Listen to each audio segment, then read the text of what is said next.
dragons teach us that if we want to climb high, we must do it against the wind.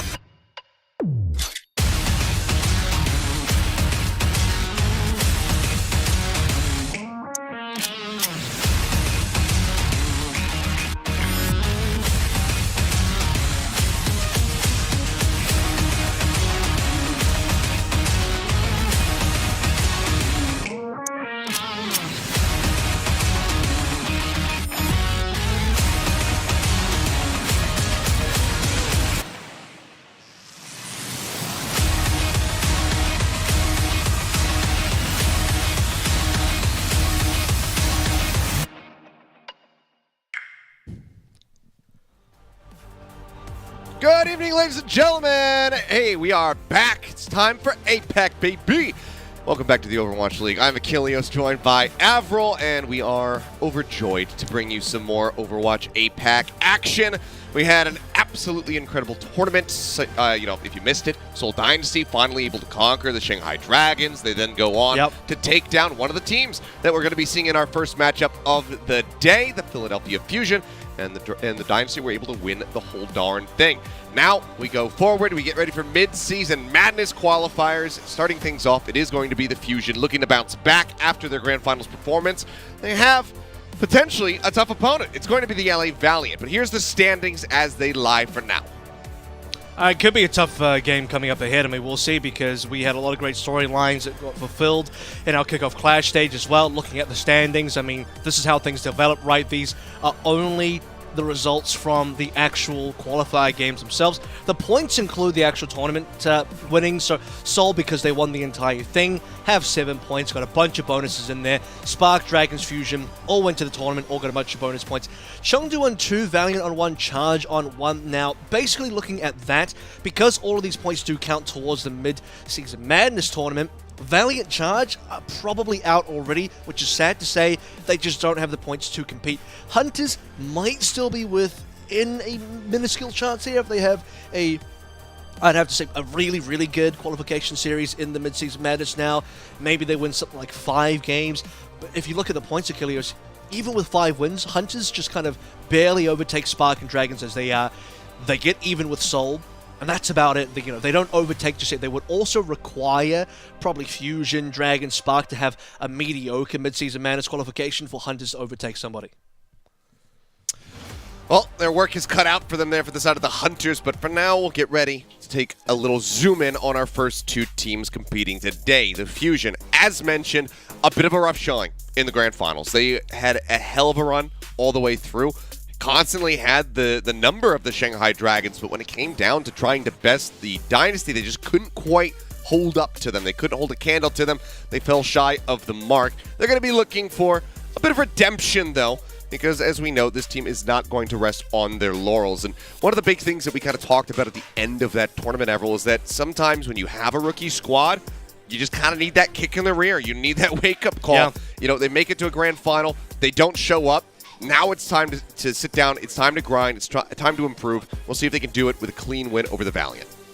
Absolutely. They beat Valiant last stage as well, 3-1. That was actually kind of the beginning of the Fusion comeback after losing 2 games so far. But taking a look at the Valiant roster now, brand new couple of faces on here. In fact, so new, don't even have photos for them yet. We're talking about Marvel, we're talking about Molly. Molly last seen on the Guangzhou Charge, previously the Shanghai Dragons as well, but didn't play a single game. Barely played for the Dragons last year.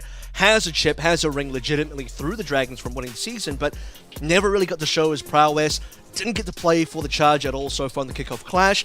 Marvel did play a little bit for, I believe, the Boston Uprising, but was pretty quickly, I'd say, overtaken by Punk and also Itzel on that team. So both of these players very underutilized on their previous teams and now finding themselves newly minted on the Valiant.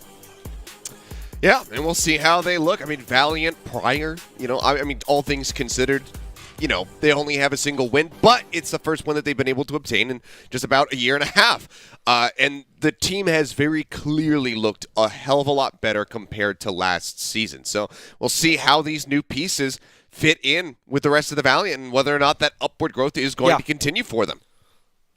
Bellis Ria's chair spinning around, which I dare say is a bit of an omen as well in terms of what he's going to be playing. Spinning around Achilles is what I'm talking about. We're going to Oasis, rather. And part of the meta right now dictates that here's some of the good heroes. We're obviously going to be playing double flex support. That's going to be one of the main things to focus on. A little bit of Brig sprinkled in. Some version of those 3 heroes as your supports is basically the entire support meta right now. As far as tanks goes, main tank player of Marvel coming in over Sashin, who was played exclusively last stage, being the only tank player for the Valiant. Now he'll be coming in for heroes like Doom, for heroes like Ball. Bellisria more than likely going to be looking towards a ball somewhere on this Oasis map.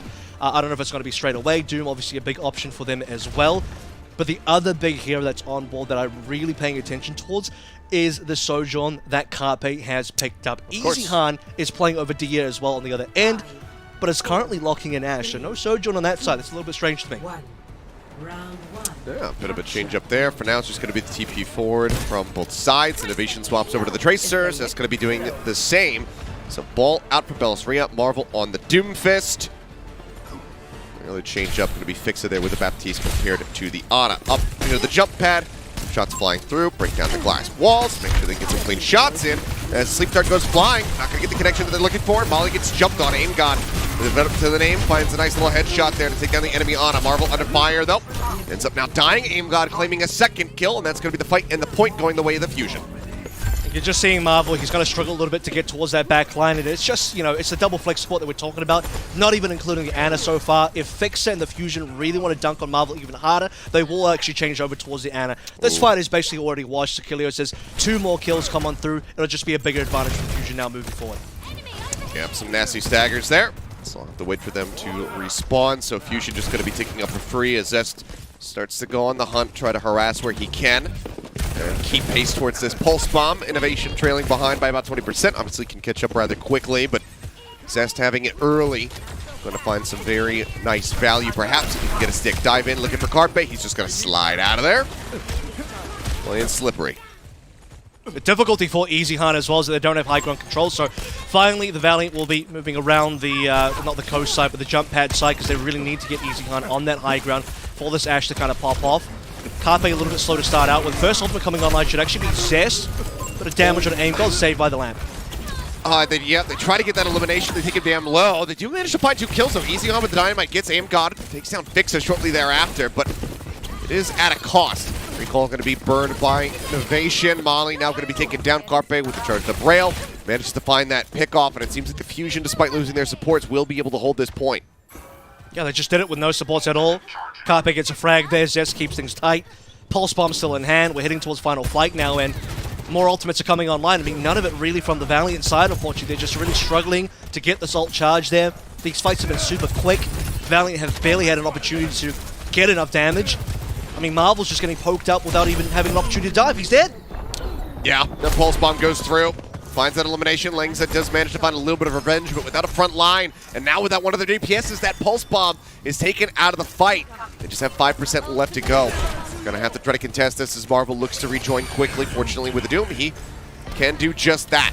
Minefield comes down, trying to cut off a bit of access, rolls through, manages to crash across everybody, pushes Langza forward into Carpe's nade. They get the elimination, and the OT bleeds down. They finally will get a last-second touch there, but it's just the Tracer, it's just the Ana left alive, and in his dying breath, he's only going to find the Immortality Field. 100% to 0, Fusion kicking things off with a bang on Oasis.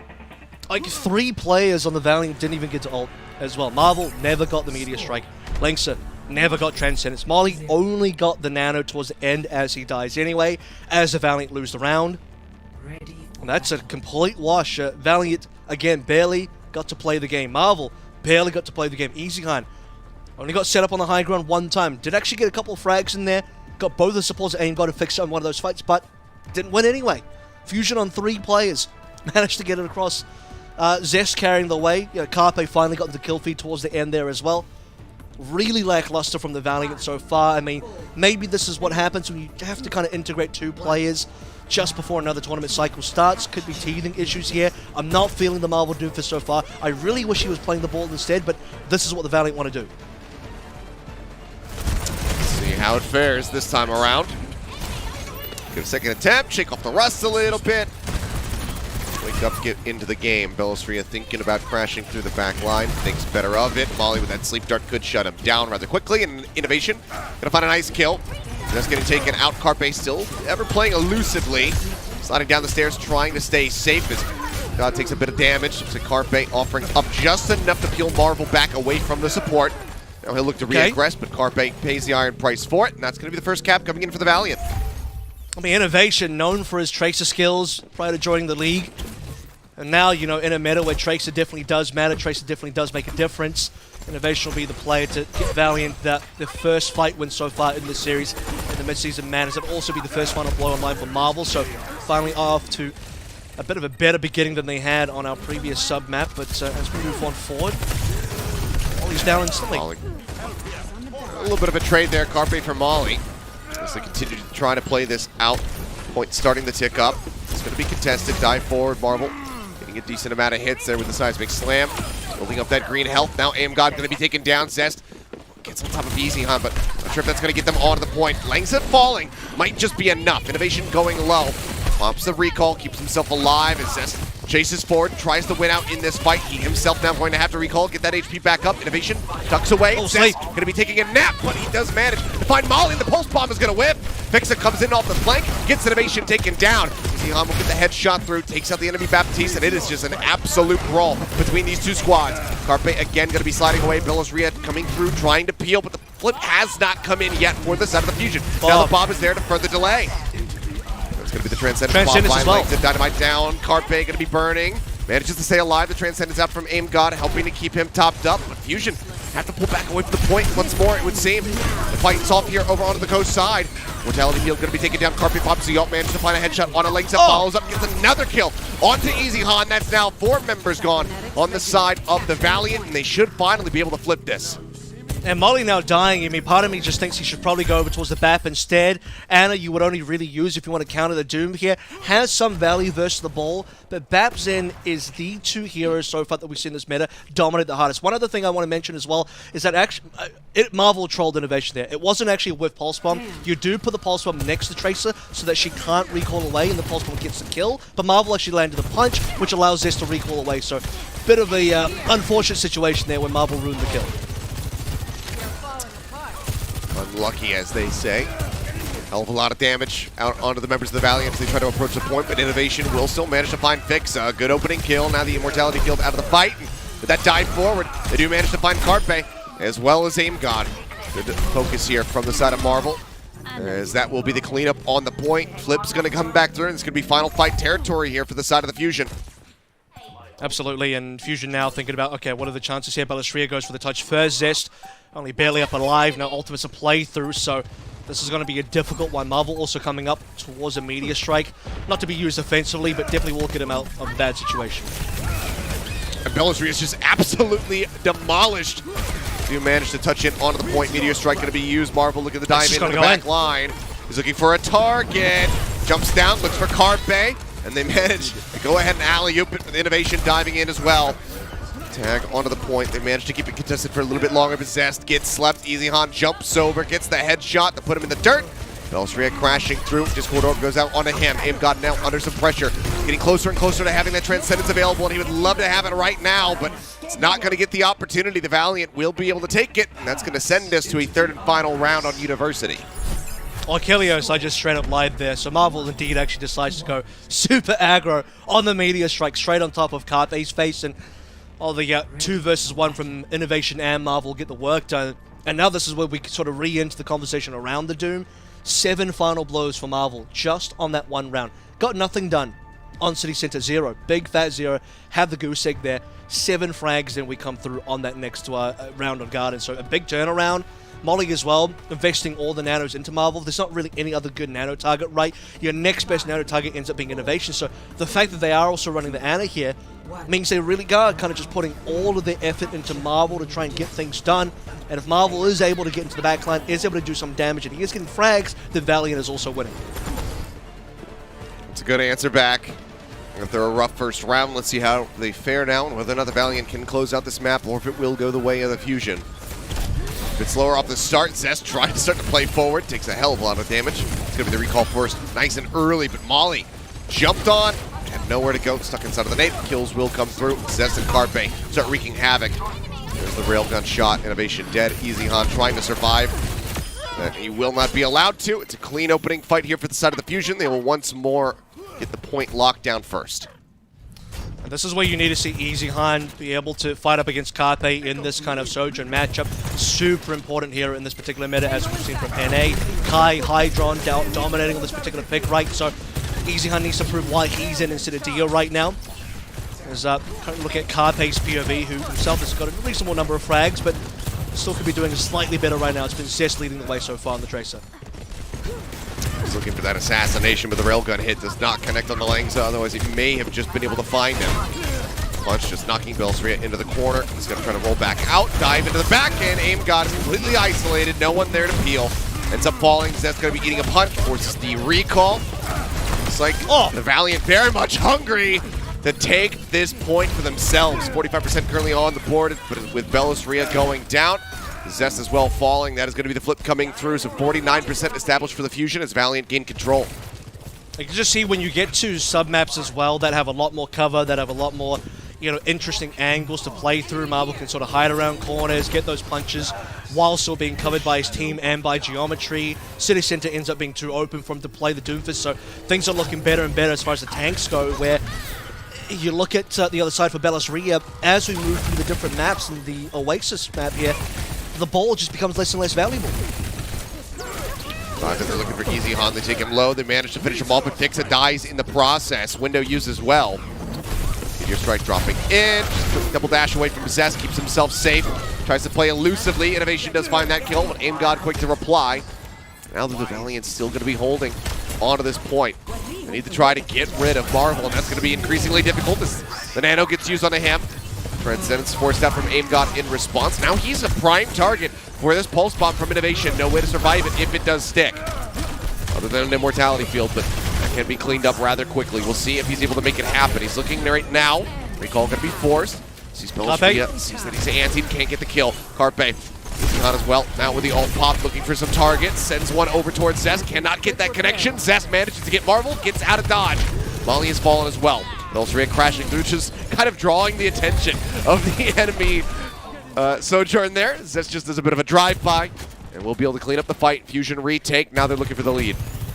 Yeah, absolutely. I mean, a long, elongated fight while Fusion have a lot of points to gain there as well, so they'll be able to equalize and overtake, just as you say, as we move forward.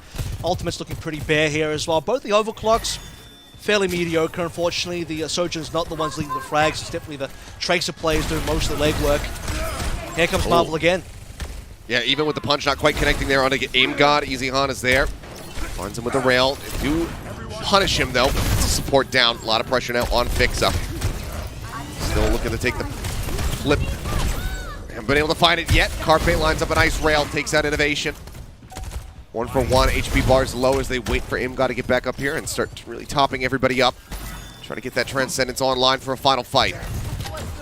Fortunately, the supports on the side of the Valley quite far away. Zest dashing in, looks for the stick, unable to find it. Marvel touches, manages to get the contest, falls down low, has the Meteor Strike, manages to make his narrow escape, and he takes it aggressively. Drops down, no HP to work with, and Aim God just destroys him. Carpe has the cleanup, the OT bleeds away. Aim God will celebrate with that trance, and the Fusion will be able to take the first map of Oasis. Yeah, absolutely as well. You look towards LA Valley in the last two fights there. Couldn't hold on to the point. The second to last fight, final fight coming on in, not really anything to use. They have to kind of rely on what Innovation Pulse Bomb to open up things, and Marvel as well had a pretty reasonable couple of maps as after City Center, which was, again, kind of dreadful coming through from Doomfist, and that's kind of why I'm saying maybe Ball would have been better on this particular map. Certainly Belseria had a lot more to say. Saw a lot more out of Marvel later on, but as we headed towards that final fight, aggressively Meteor Strikes, has no HP upon landing, goes down, and no one else from the Valiant able to kind of return kills as Fusion, off the back of mostly Zest, I would say, and a decent amount of output from the backline of supports as well, have those kills in hand to be able to get themselves a 1-0 now. Yeah, I think it looks a little bit silly for Marvel, but I kind of understand the thought process. If he gets a kill, maybe even two, since they were clumped up in that side room, then the rest of the team should be able to get the flip from there. He makes the all-in play. Unfortunately, it doesn't go his way. The Valiant cannot pick up that first map, but it does look competitive outside of that first round of Oasis on City Center. Now, coming up, we're going to have Midtown for our hybrid map. We'll see if the Valiant can answer back, because oftentimes when it comes to the Fusion Avril, we don't talk about Midtown. But we're going to do it again in just a few minutes when we return from the break, so don't go anywhere, guys. The action continues.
Into our first series here of the day on our return to APAC Glory.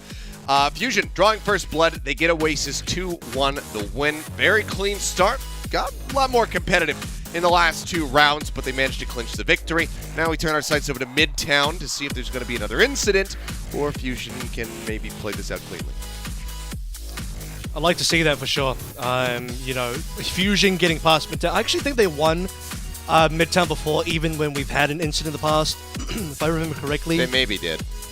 This was even the matchup as well. It was versus Valiant, and Fury kind of put a grab into the middle of nowhere, but they still won the map. Right.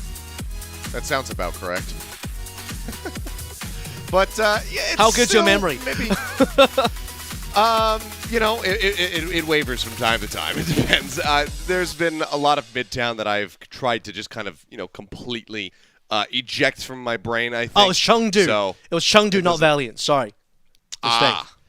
There you go. There you go. That was one of the Midtown incidents. They did not play Midtown versus Valiant, so we don't have that. Okay, well, now they do here today, so we'll see how they fare. Some substitutions, obviously, there for the side of the Valiant. Dia coming in, Sashin as well.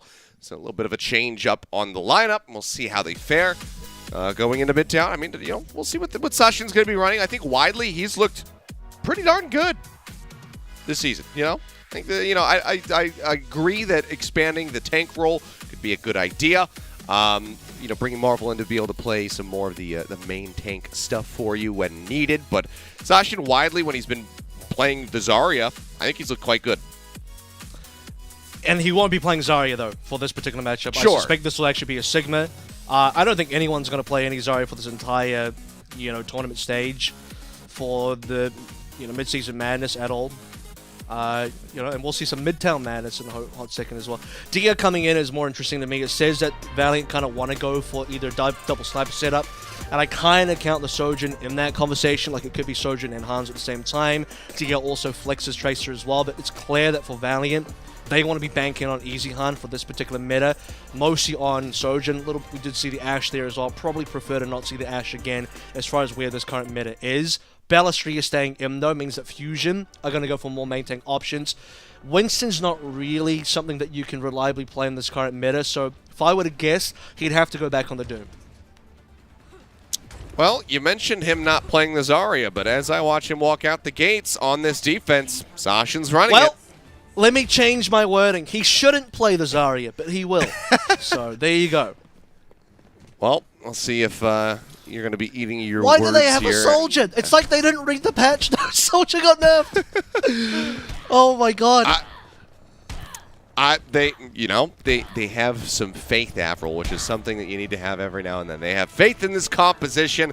And hey, if it doesn't work out, we could be in for a very quick map. Who knows? We'll have to just wait and see as the gates will open up. Looks like Carpe at least on a scouting mission with a Sombra. As Zest is going to go ahead, drop back, gets into the spawn room. Oh boy, here we go. Getting a bit brawly now.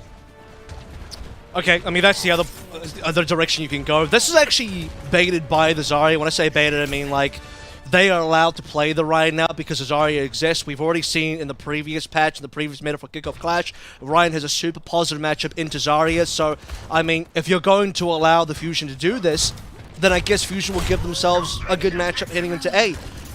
That being said, though, they have kind of floundered on the Ryan on Midtown before, so would like to see them improve from there. Well, so far it's a good start. Molly taken down by a fire strike. Immortality Field going to be taken out as a couple members of the Valiant go on a deep chase all the way through the tube, up around the top. Ape God does end up falling, but in the meantime, the point got capped. Yeah, it's gone. Goodbye. That's all she wrote, really. Balestria gets a 5-strike kill. I mean, not the one that we just saw, but earlier on, you see the Staggers now as well. Sashin on 37%. I mean, essentially what happened is Valiant tried to, you know, defend the actual train itself on the high ground to prevent the rest of the supports from joining Balestria on the point, but Fusion is just like, all right, well, we'll just keep capping. You're not going to come and stop us from capping. We're just going to get the point for free. How many sleep-deprived hours went into this composition? From No Hill. How long did it take for this one to get cooked up? Maybe he's been sleeping well. You know, they won their first game in the Kickoff Clash, and No Hill's like, I'm gonna go to bed at 10 p.m. Wake up at 6. Maybe he's really able to come up with things a bit better when he's, you know, under some duress, when he hasn't gotten a full night's sleep. I don't know. Maybe he got one of those new memory foam mattresses. He's been sleeping like a baby, and now the comps are starting to look a bit wonky. I don't know. We'll have to just wait and see how the rest of this plays out. For now, Fusion taking it nice and slow. They push the cart just up to the top of the ramp. Wrap back around. Now look to approach from the high ground. Drop down. Window's going to come out. Aim God. Open things up. Set up Carpe. Really start to pop here, but they have been under fire, so they haven't been able to get too much damage across. Where's the ball? In the meantime, they're playing up close and personal. Managed to find Easy Han. Now the cart is just rolling through. Shatter going to be dropped in. Doesn't they just capped. Anybody there? But the cap just comes in. It's 5.5 minutes. Once more in the time bank. I don't know what's happening. The bomb is laid. It's like Valiant are lagging harder than I am right now. You saw Dia just not use the bomb to defend the payload. The cap has gone through now. By the way, the Fusion just push the payload for free. Underpass, complete push. Like you said, they pushed the fire truck to like the top of the underpass, and then they also had time to wrap back around the high ground. Valiant are just AFK. They actually completely gave up the entirety of B to the Fusion and then sent ult in way too late as well. What is going on? I don't have answers for you. All I can do is yell about things that I see on screen, Avril, but I can't really comprehend it at the same time. Sasha does have this grab to maybe buy some space for the side of the Valiant, but they don't have anything to really couple it with. Let's see if he can get a decent setup. As right now, he's getting pushed back. The wall comes up. They take him low. The Blizzard now going to be thrown in. Like I said, already using the Immortality Field. That's going to get cleaned up, and Sasha is the first one to fall. The cart now going to be pushing forward as Bob just takes a couple pot shots.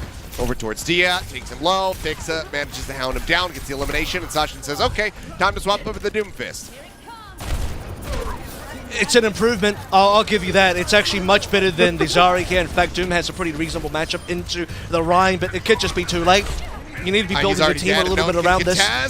Oh, they finally managed to touch the cart. She's got 0.54 meters left to go with the cleanup coming through. Molly with the trance expiring. It's just a matter of time. Langsa runs forward, trying desperately to halt it, but he cannot, and it's 4 minutes even for the side of the Fusion, who that's a lot. I want to say look well improved on this map, but at the same time, I'm not sure what's happening on the opposite side of the arena. I mean, intriguing. I'm floored. I'm like kind of speechless right now. 4 minutes is a lot. That's a lot. That's 50% of the total time. I mean, consider that A was almost an instant cap. B was free payload pushing the entire way through with no slowdown. C was barely a slowdown. Valiant haven't won a fight yet on this map, have they? They actually have not on this entire defense. The Zarya was a big mistake. I mean, this is what I'm saying. Like, he shouldn't be on the Zarya. He really shouldn't be. The closest thing to a fight win that they had was when they played Ring Around the Rosie at point A and they killed Aim God or Fixa, whichever it was. I think it was Fixa. Like, you know, they got rid of the BAP, and that was the closest thing to a fight win that they had, and at the same time, the point got capped in record time. I'll tell you what, they're on the better comm now, so Sashin and the rest of Valiant, they're learning, okay, Sigma is the answer. If you read the patch notes, and you watched a little bit of NA, you would know that Sigma really is the answer right now. Double, you know, sort of poke here off the back of Easy Han and Sojourn. Dia playing a little bit of Hanzo as well. They shouldn't be able to out-poke the Fusion side, considering Belastria can't do any damage. Has to just hold up shield. Zest will right-click, but it's not going to be anywhere as good as a Hanzo can break shield. So if Valiant kind of just slow-roll this one, they should be able to, you know, get a win versus Belastria, as he'll have to eventually swap off to, I guess, a Doom in response when he goes down here. A shouldn't be a problem, but I don't know how Valiant are going to cap the rest of the map once that sort of finishes there, because yeah, it's not looking good for them today. Well, we'll cross that bridge when we come to it. Let's see how they fare on the opening volley now. It's just going to be poking and prodding, not playing within the tube, playing underneath of it, looking for a bit of a flank route. Barrier goes forward. Sasha just trying to deny some damage while they think about their approach angle. Dia going to be spotted, but Railgun not going to get the hit that Carpe was looking for. Now jump up onto the high ground. They're looking for the chase to get the wall in on the Sashin. He absorbs quite a bit of damage, though. Manages to stay alive for a little bit longer, but does end up getting picked in the end. Fixa the one casualty on the side of the Fusion, but obviously can rejoin the fight rather quickly. In the meantime, point cap is starting to come in. A little bit elusive there, but Easy Hot's got nowhere to go. And from downtown, Belastria will get the pin, get the kill. First tick going to be grabbed here from the side of the Valiant, but that's about it. Longest range pin kill we've seen so far. To be honest, I think if you're Easy Han, you're happy to get reset there, so you can go back to spawn, retake this one. Really enjoy the fact that, you know, Belastria was playing in trade, but now that they're playing under, this is where, once Dia comes back, obviously the Valiant can slowly maybe chip away at Belastria and get forward. But as we sort of talk about that, they're re-shifting positioning. Okay, this is weird from Fusion. Their supports are on one side, and Belastria is just kind of... Alright, he wants to duel with the Sigma. That's what we're doing. Well, I mean, all the same, Sashin's just completely isolated out on an island here. Gets picked off, bullied. I mean, Maywall's coming up. He's slowed. Immortality Field not going to be enough as Zest. I don't know. That was interesting. All right. Didn't need the wall anyway. Let's back on cooldown for now. A couple ults getting ready to come up. Really have that Amp Matrix. Pulse Bomb from Dia. Gonna need to find some value if they want to break open this point. Sashin immediately getting tagged down. I mean, look at Fixa. He's getting right up in his face. Carpe in the meantime gets Dia, turns his sights over to Sashin, finishes him with a rail. It goes out just to zone them off that flank, and there's 1 minute and 38 left, Avril. It's already done because the 4-minute time bank versus a, let's see if they cap. What are we going to do? I mean, you look at Sashin, he dives into the house, and we are playing BAP Zen. You're instantly out of line of sight of your supports who can't follow you in there, and he dies. So, okay, not really going to work out there. They kind of have to travel together here a little bit. I mean, I don't even know really good options there. Bellatrix just sent out this Earth Shatter. Didn't hit anything, but I guess they don't need it. Okay, window juke is going to be used, and everybody walks away. They just get around the corners, so it's not going to be able to find too much value. Point contest starting to happen here as Zest needs a little bit of reinforcement. EasyHan with the rail ult now popped. Has to drop down, grab the mini pack. Ult likely to expire, and it has. Carpe in the meantime with his own. Takes out Sasha, a nice little headshot flying through. Looks for a follow-up with the last hit. Can't get anything. Pulse bomb from Dia, not going to connect. No picks to be found. All comes up to try to cut him off, but he does manage just narrowly to blink out in time. Fixa dead. Thought maybe he was going to pop the sound barrier, but seems like he says, no, I'll just save it. It's totally fine. I trust my team to go ahead and buy some more time for me to rejoin. Carpe, however, does get jumped on, and man does end up going down. His aim god is fallen low. Discord orb out into him. Bellatrix with his back turned. Molly will find the elimination, breaking down the enemy tank. It seems like maybe now the Valiant can push through, can get this cap coming in their favor. Time's running out here, but they should be able to cap off the back of this one. They still have Trance to play with. And it seems like, you know, the cascading effects are getting Fixa down early. Carpe not being really healed up. Maybe Aim God couldn't see in. Could be an LOS issue. Carpe goes low, goes down as well. Too many players with Fusion down, and they're not going to be able to complete the full hold. But as I said, Achilleos, it's 4 minutes in the time bank versus will the Valiant cap, and I'm not just talking about capping A or B, I mean finishing the map here, and it will be a bit of a struggle. Bellatrix doesn't even want to change off the Rhine here. Favors this particular matchup. I mean, you can drag this one to the underpass for sure, and Ryan should be able to do well there. Meteor Strike going out. Fixa drops the sound barrier straight down on top of the Lucio. But with the shielding, doesn't really care too much. The Mortality Field finding an immense amount of value there as everyone's clumped up in the corner. Punch after punch, just knocking the Rhine against the wall. Doesn't lead to too much, but Dia flanking around the back does manage to find Carpe, and now they have the high ground, and they have the Fusion cut off on the opposite side, and they have the cart pushing into the underpass for them. It's a good position to be in right now for the side of the Valiant, as long as they can keep this moving and keep Fusion at an arm's length. Pulse bomb out from Dia, not going to be able to find anything. Fusion trying to figure out how they can engineer a retake of this. Looks like they will just wrap back around the high ground, drop down the opposite side, and contest the cart from there. Waiting for the window opportunity here as well. Aim God can definitely set something up from the high ground. Bellatrix has gone hunting, actually. Spots the solos, and Yada player Molly has to trance out. That he does. Bellatrix once more, playing out in no man's land, going to be taking the charge out to... No way! Again? Once more! What is it with Bellatrix finding Easy on at range?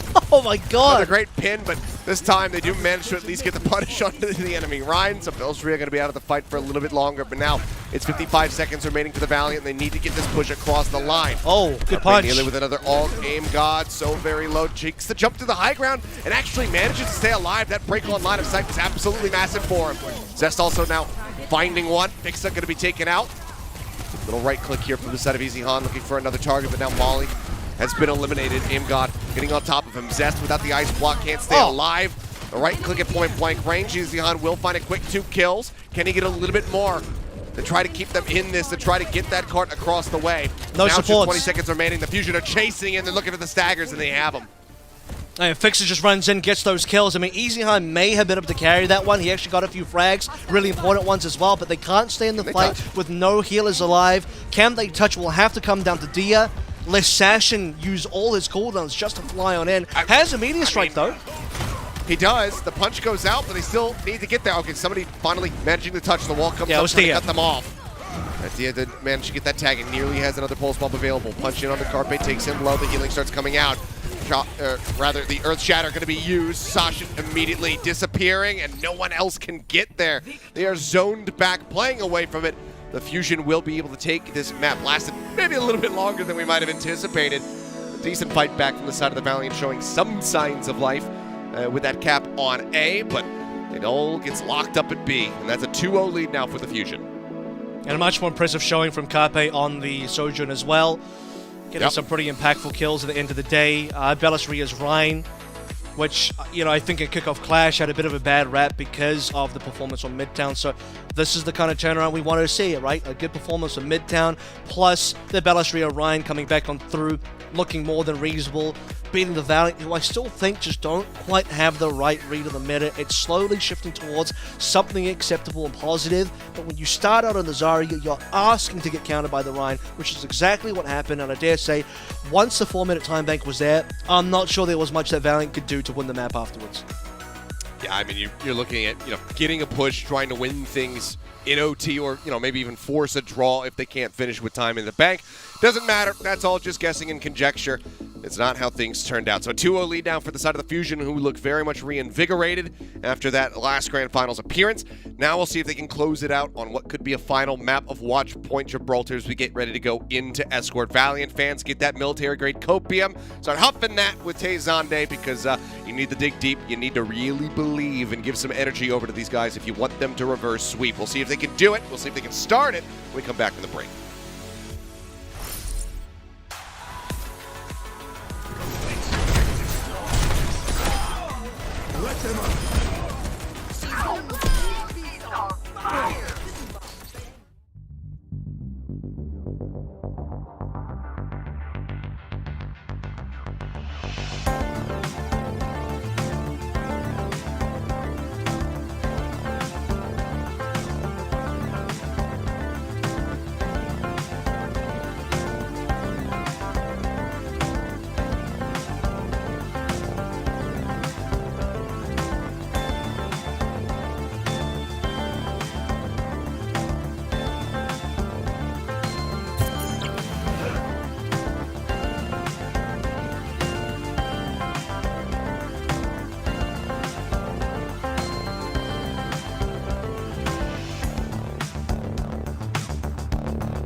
we're back, and it's time to go into what could be the final map of this series, our first series since we've returned.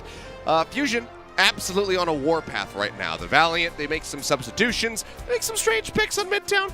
Didn't really work out too well. I can only make my voice go so high in response to what I've witnessed there. It's pretty high. That's pretty damn high. Pretty high. Yeah, now we've got Watchpoint Gibraltar. This is the monolith standing in front of the Valiant. If they want to be able to get a reverse sweep, they have to conquer this. They have to win this map to begin that epic journey. Can it happen? I don't know. We'll wait and find out. I mean, even then, you'd be looking at a reverse sweep. And by the way, just to speak to the stakes of this particular matchup for the LA Valiant, because they are so far down in terms of points for the season, for qualification for the Mid-Season Madness tournament, 1 point, right? You're looking at other teams with 5 or more points. Fusion's on 5 points. You would both need Fusion to have a poor qualification period for this tournament, and you would have to probably go 6-0 if you're the Valiant. I mean, 5-1 maybe for Hunters, but if you're Valiant or Guangzhou Charge, I think you need a perfect record here, 6-0, to really stand a shot. So if they lose the series, which is looking very likely now based on what we've just seen on our past 2 maps, I mean, Valiant, their qualification run is basically done today if they can't win, especially against Fusion, who is a team that they need to overcome, because they got to keep Fusion down, got to keep Fusion low in the points so that other teams can catch up like the Valiant. But it's just not looking good for them so far, not at all.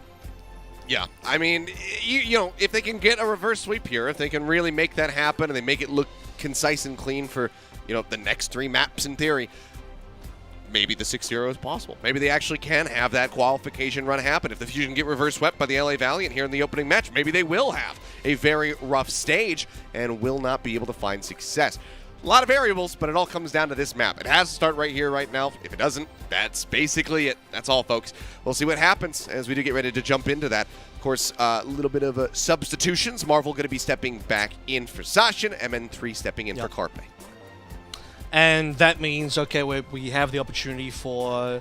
actually, you could play Ryan on A and C here, so that is absolutely possible. But with Marvel in, probably expecting Doom. If you're Fusion, you're probably considering the fact that if Marvel goes Doom, Ryan might not be the best choice. So few options there for Bellisria. They can play their own Doom. Could be the ball coming on through, which could be reasonable on this map. MN3 over Carpe. MN3 can probably also play that Sojourn. You'd expect that all the hitscan players have that in their hero pool.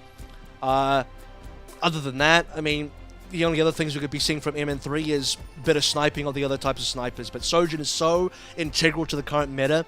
Really, it should just be a 1-for-1. I think this is also particularly probably a call from the Fusion saying we're really far ahead. We think we're going to win anyway. Let's give MN3 some time on the Sojourn official games. All right. Let's see what happens now as we get ready to jump into our escort map. If the Valiant can win out here, it will take us to push and then potentially over to Lijiang Tower. It's a long and winding road ahead of them. So we'll focus in now on Gibraltar. See what the comps look like this time around. Marvel going to be coming out the gate with the Sigma on defense. And that's the curious thing about Marvel, right? Because he actually has a legitimate Sigma in the pool. You remember Marvel from Seoul Dynasty back in the day, a couple years back now. They actually played him as their core Sigma play, even over their actual off-tanker 2U. I think this was back in 2020 even. So, some cases, Marvel becoming available does give Valiant some decent flexibility for this particular meta, because when you have one player that can flex between a bunch of the different main tanks and then also have an off-tank that's super important to this meta, like a Sigma, I think that's going to really help them out. But Bellisria on the Winston, probably not recommended. Winston not currently good in this particular meta, and we might see why when you jump in, you fly into the face of Molly, who has a Discord, and the Winston gets burned. That's just playing right up close and personal here. MN3 with a Sojourn. We'll see how he fares. He's mentioned Carpe really starting to heat up on that second map there. Midtown going to have a lot more impact compared to what we did see in the opening map of Oasis. See how the young gun fares. Zest taking a couple tags there. Easy on dropping to the low ground, looking to keep him contested. Shield goes up from Fixa, keeping himself safe, but does eat that poison trap, so they know exactly where he's at. As for now, the cart's just going to inch forward.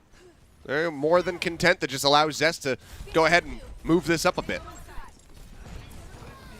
Yeah, I mean, that's definitely the focus, right? The payload's actually already in a pretty decent positioning first minute in. Just waiting to see if we can get some ultimates there as well. Aim guard's still on the 60%, which you really need for Ballasria's Winston to move forward. You can see that he's the main Discord target almost every single time, and that's part of the reason why Winston's not been great in this particular meta, just because that Zen being played on almost every single map, Discord doing all that extra damage. You don't have the Diva in 6v6 to help you out, it's just your solo tank here. Things do get quite difficult. Can MN3 open the door though? We are looking towards snipers. Technically speaking, Valiant's got 2 of them. Fusion's only got 1. Well, that's going to be the Nano to make the dive for Ballasria a little bit easier, a little bit safer. The jump in finds Langsa, Molly on a sliver of HP, and oh boy, in one fell swoop, 3 more players disappear. Fantastic magic act here from the side of the Fusion as the cart now can glide forward into the station at point A. 4 minutes 45 for them to assault the hangar. As there's some staggers as well. Langsa well aware of the situation that he's in, doesn't even bother to try to escape, just runs straight into the Fusion. There's a lot of ultimates coming online that's super important to the Fusion. So we're looking towards a Primal plus Blade, MN3 on the overclock as well. It's a pretty cheap fight overall. This comes down to the fact that Fusion got uncontested payload pushing for the most part, up the top of the ramp through the car wash, and then a single nano onto Ballasria to allow him to survive the dive. Usually, you know, that would go pretty poorly without the nano. And now we're into a position where should be the snowball rolling on through Fusion as payload distance still looking pretty good so far. That it is widely unhindered now. Going to be taking a quick little break, but they start moving it once more up the final ramp towards the end of the hangar now. Aim God going to be taken down, Links with the shield bash, managing to find one. Says picks up Dia though, as he got juggled around by Ballasria. That's going to be the trance pop from the side of Molly, just trying to keep the rest of the team members alive, but he himself gets juggled into the corner, and now that the trance is gone, the blade gets pulled. Zest slicing and dicing, looking for some more targets. It's a bit chaotic, but the kills come through all the same. Fix is going to be the one filling up the kill feed as Zest just pulling back, gets topped up, now goes to re-aggress and keep Dia zoned away. Doom. We'll see if anybody can try to contest this. Easy Han with a quick little tap in. Has to recall out the cart once more. Going to be advancing forward, but that bought enough time for Marvel to rejoin. He's just sitting in the nade though. Now the ante comes out from Aim God. Forces him back. Zest pursues forward. Manages to find that elimination. Gives his life for it, but MN3 in the back line. Pops the rail. Looks for a little bit more. Molly off with a flank. Trying to survive. 100 charges. Langsa going to be taken low. Gets eliminated. It's a bit of a bloody brawl back and forth. The cart not yet gliding forward into point B. Fusion unable to fully clear this out. Valiant are holding on by a thread. And the respawns will eventually get over for the Valiant in terms of helping them out. But with these kills from MN3, maybe they still have an opportunity. It's a 1-for-1 trade. Unfortunately, MN3 gets one but dies. Yeah, now Molly and Dia both falling, and this should be the cap coming through. Decent little chunk of time being bought here from the side of the Valiant as they continue to try to hold on, but Langs and Marvel just have no HP to speak of. Easyon actually commits the pulse bomb to this fight. Dashing around and does keep it contested at least for a little bit longer, but that will be the completion here as Molly goes off the side of the map before he can get staggered. And it's just shy of 4 minutes in the time bank for the remaining stretch. I mean, I respect it from Easy Han. You do need a multi-frag there on the Pulse Bomb. If he gets 2 Pulse Bomb kills and then manages to find a 3rd kill through just the normal pistols or whatever, then perhaps you see a situation where Valiant can make the comeback. But the attempt that was there, the results were not. And yeah, Dia and Molly going off the side just to prevent staggers, as you say, as we now head into the final point. It's not going to be a gigantic time bank for the Fusion, but should be pretty competitive, especially with more and more kills coming on through. This is just what's going to give them uncontested payload, because you get those 1 kills, Valiant don't want to contest, and now we're around the final corner and on the final stretch. So just playing forward, that's going to be the Nano. Out onto him, I thought maybe they'd use it for Ballasria again, but he's got the Primal to rely on to try to stay safe, and Zest is just farming.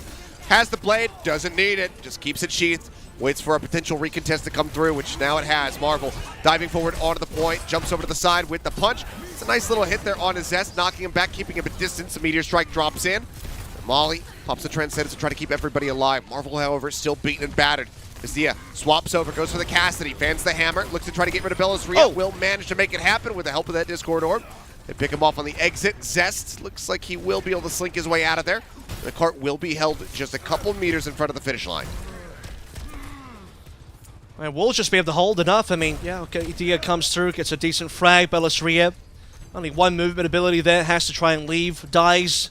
An opportunity to re-aggress. MN3 not quite on the overclock that could have been used the last fight. Had he had it, maybe they could have continued. Further kill into aim goal will slow things down and buy time for the Valiant to set themselves up in the position they want.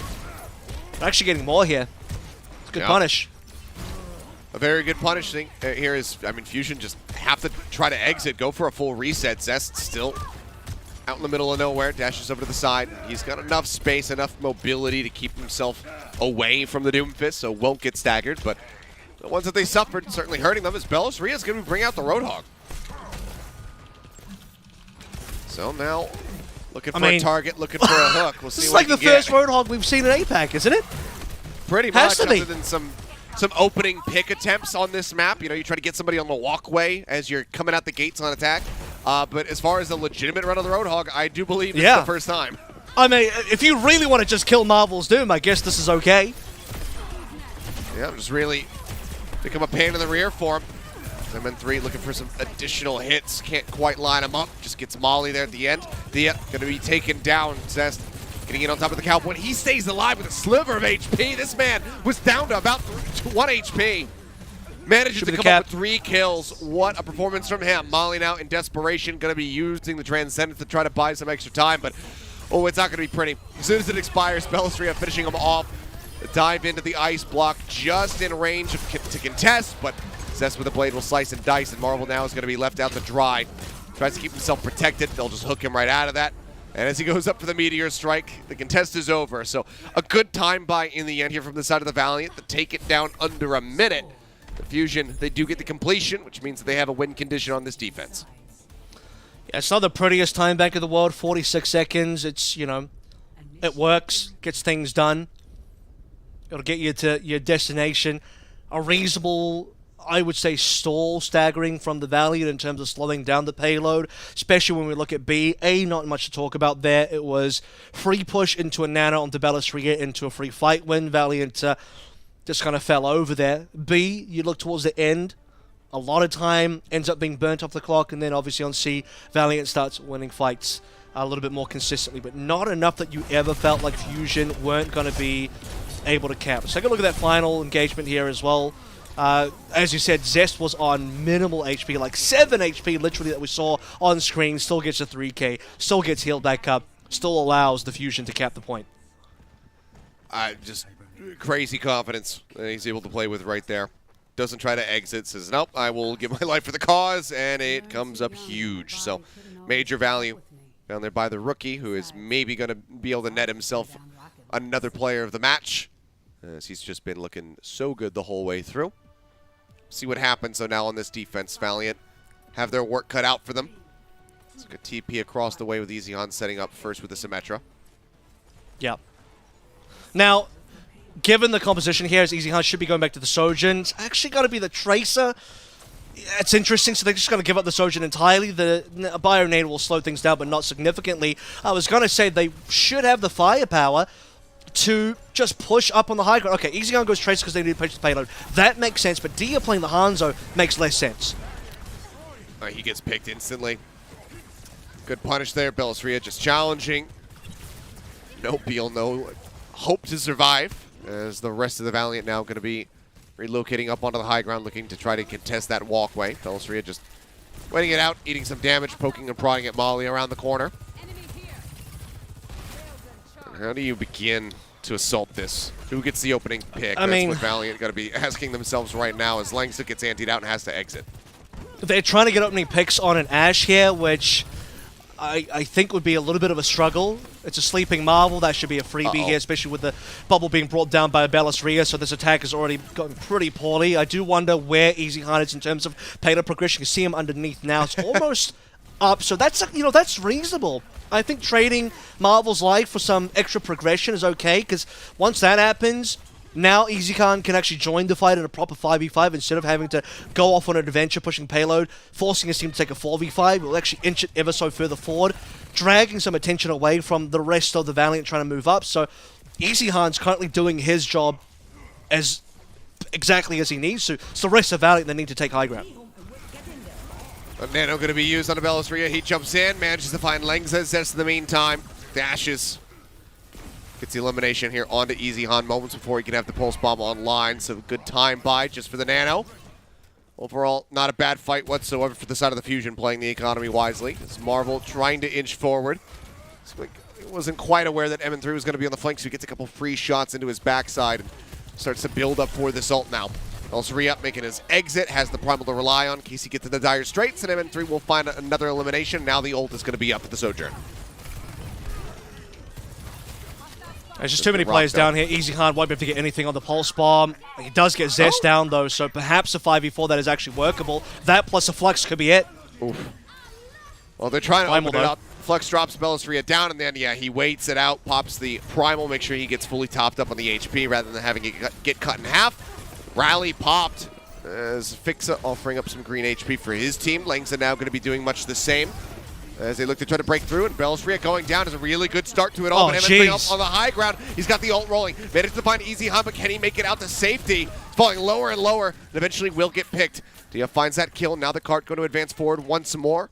Bob at the ready can just send it into the corner as well to try to cut off one of these entry points from the side of the Fusion, and that's exactly what they're going to do.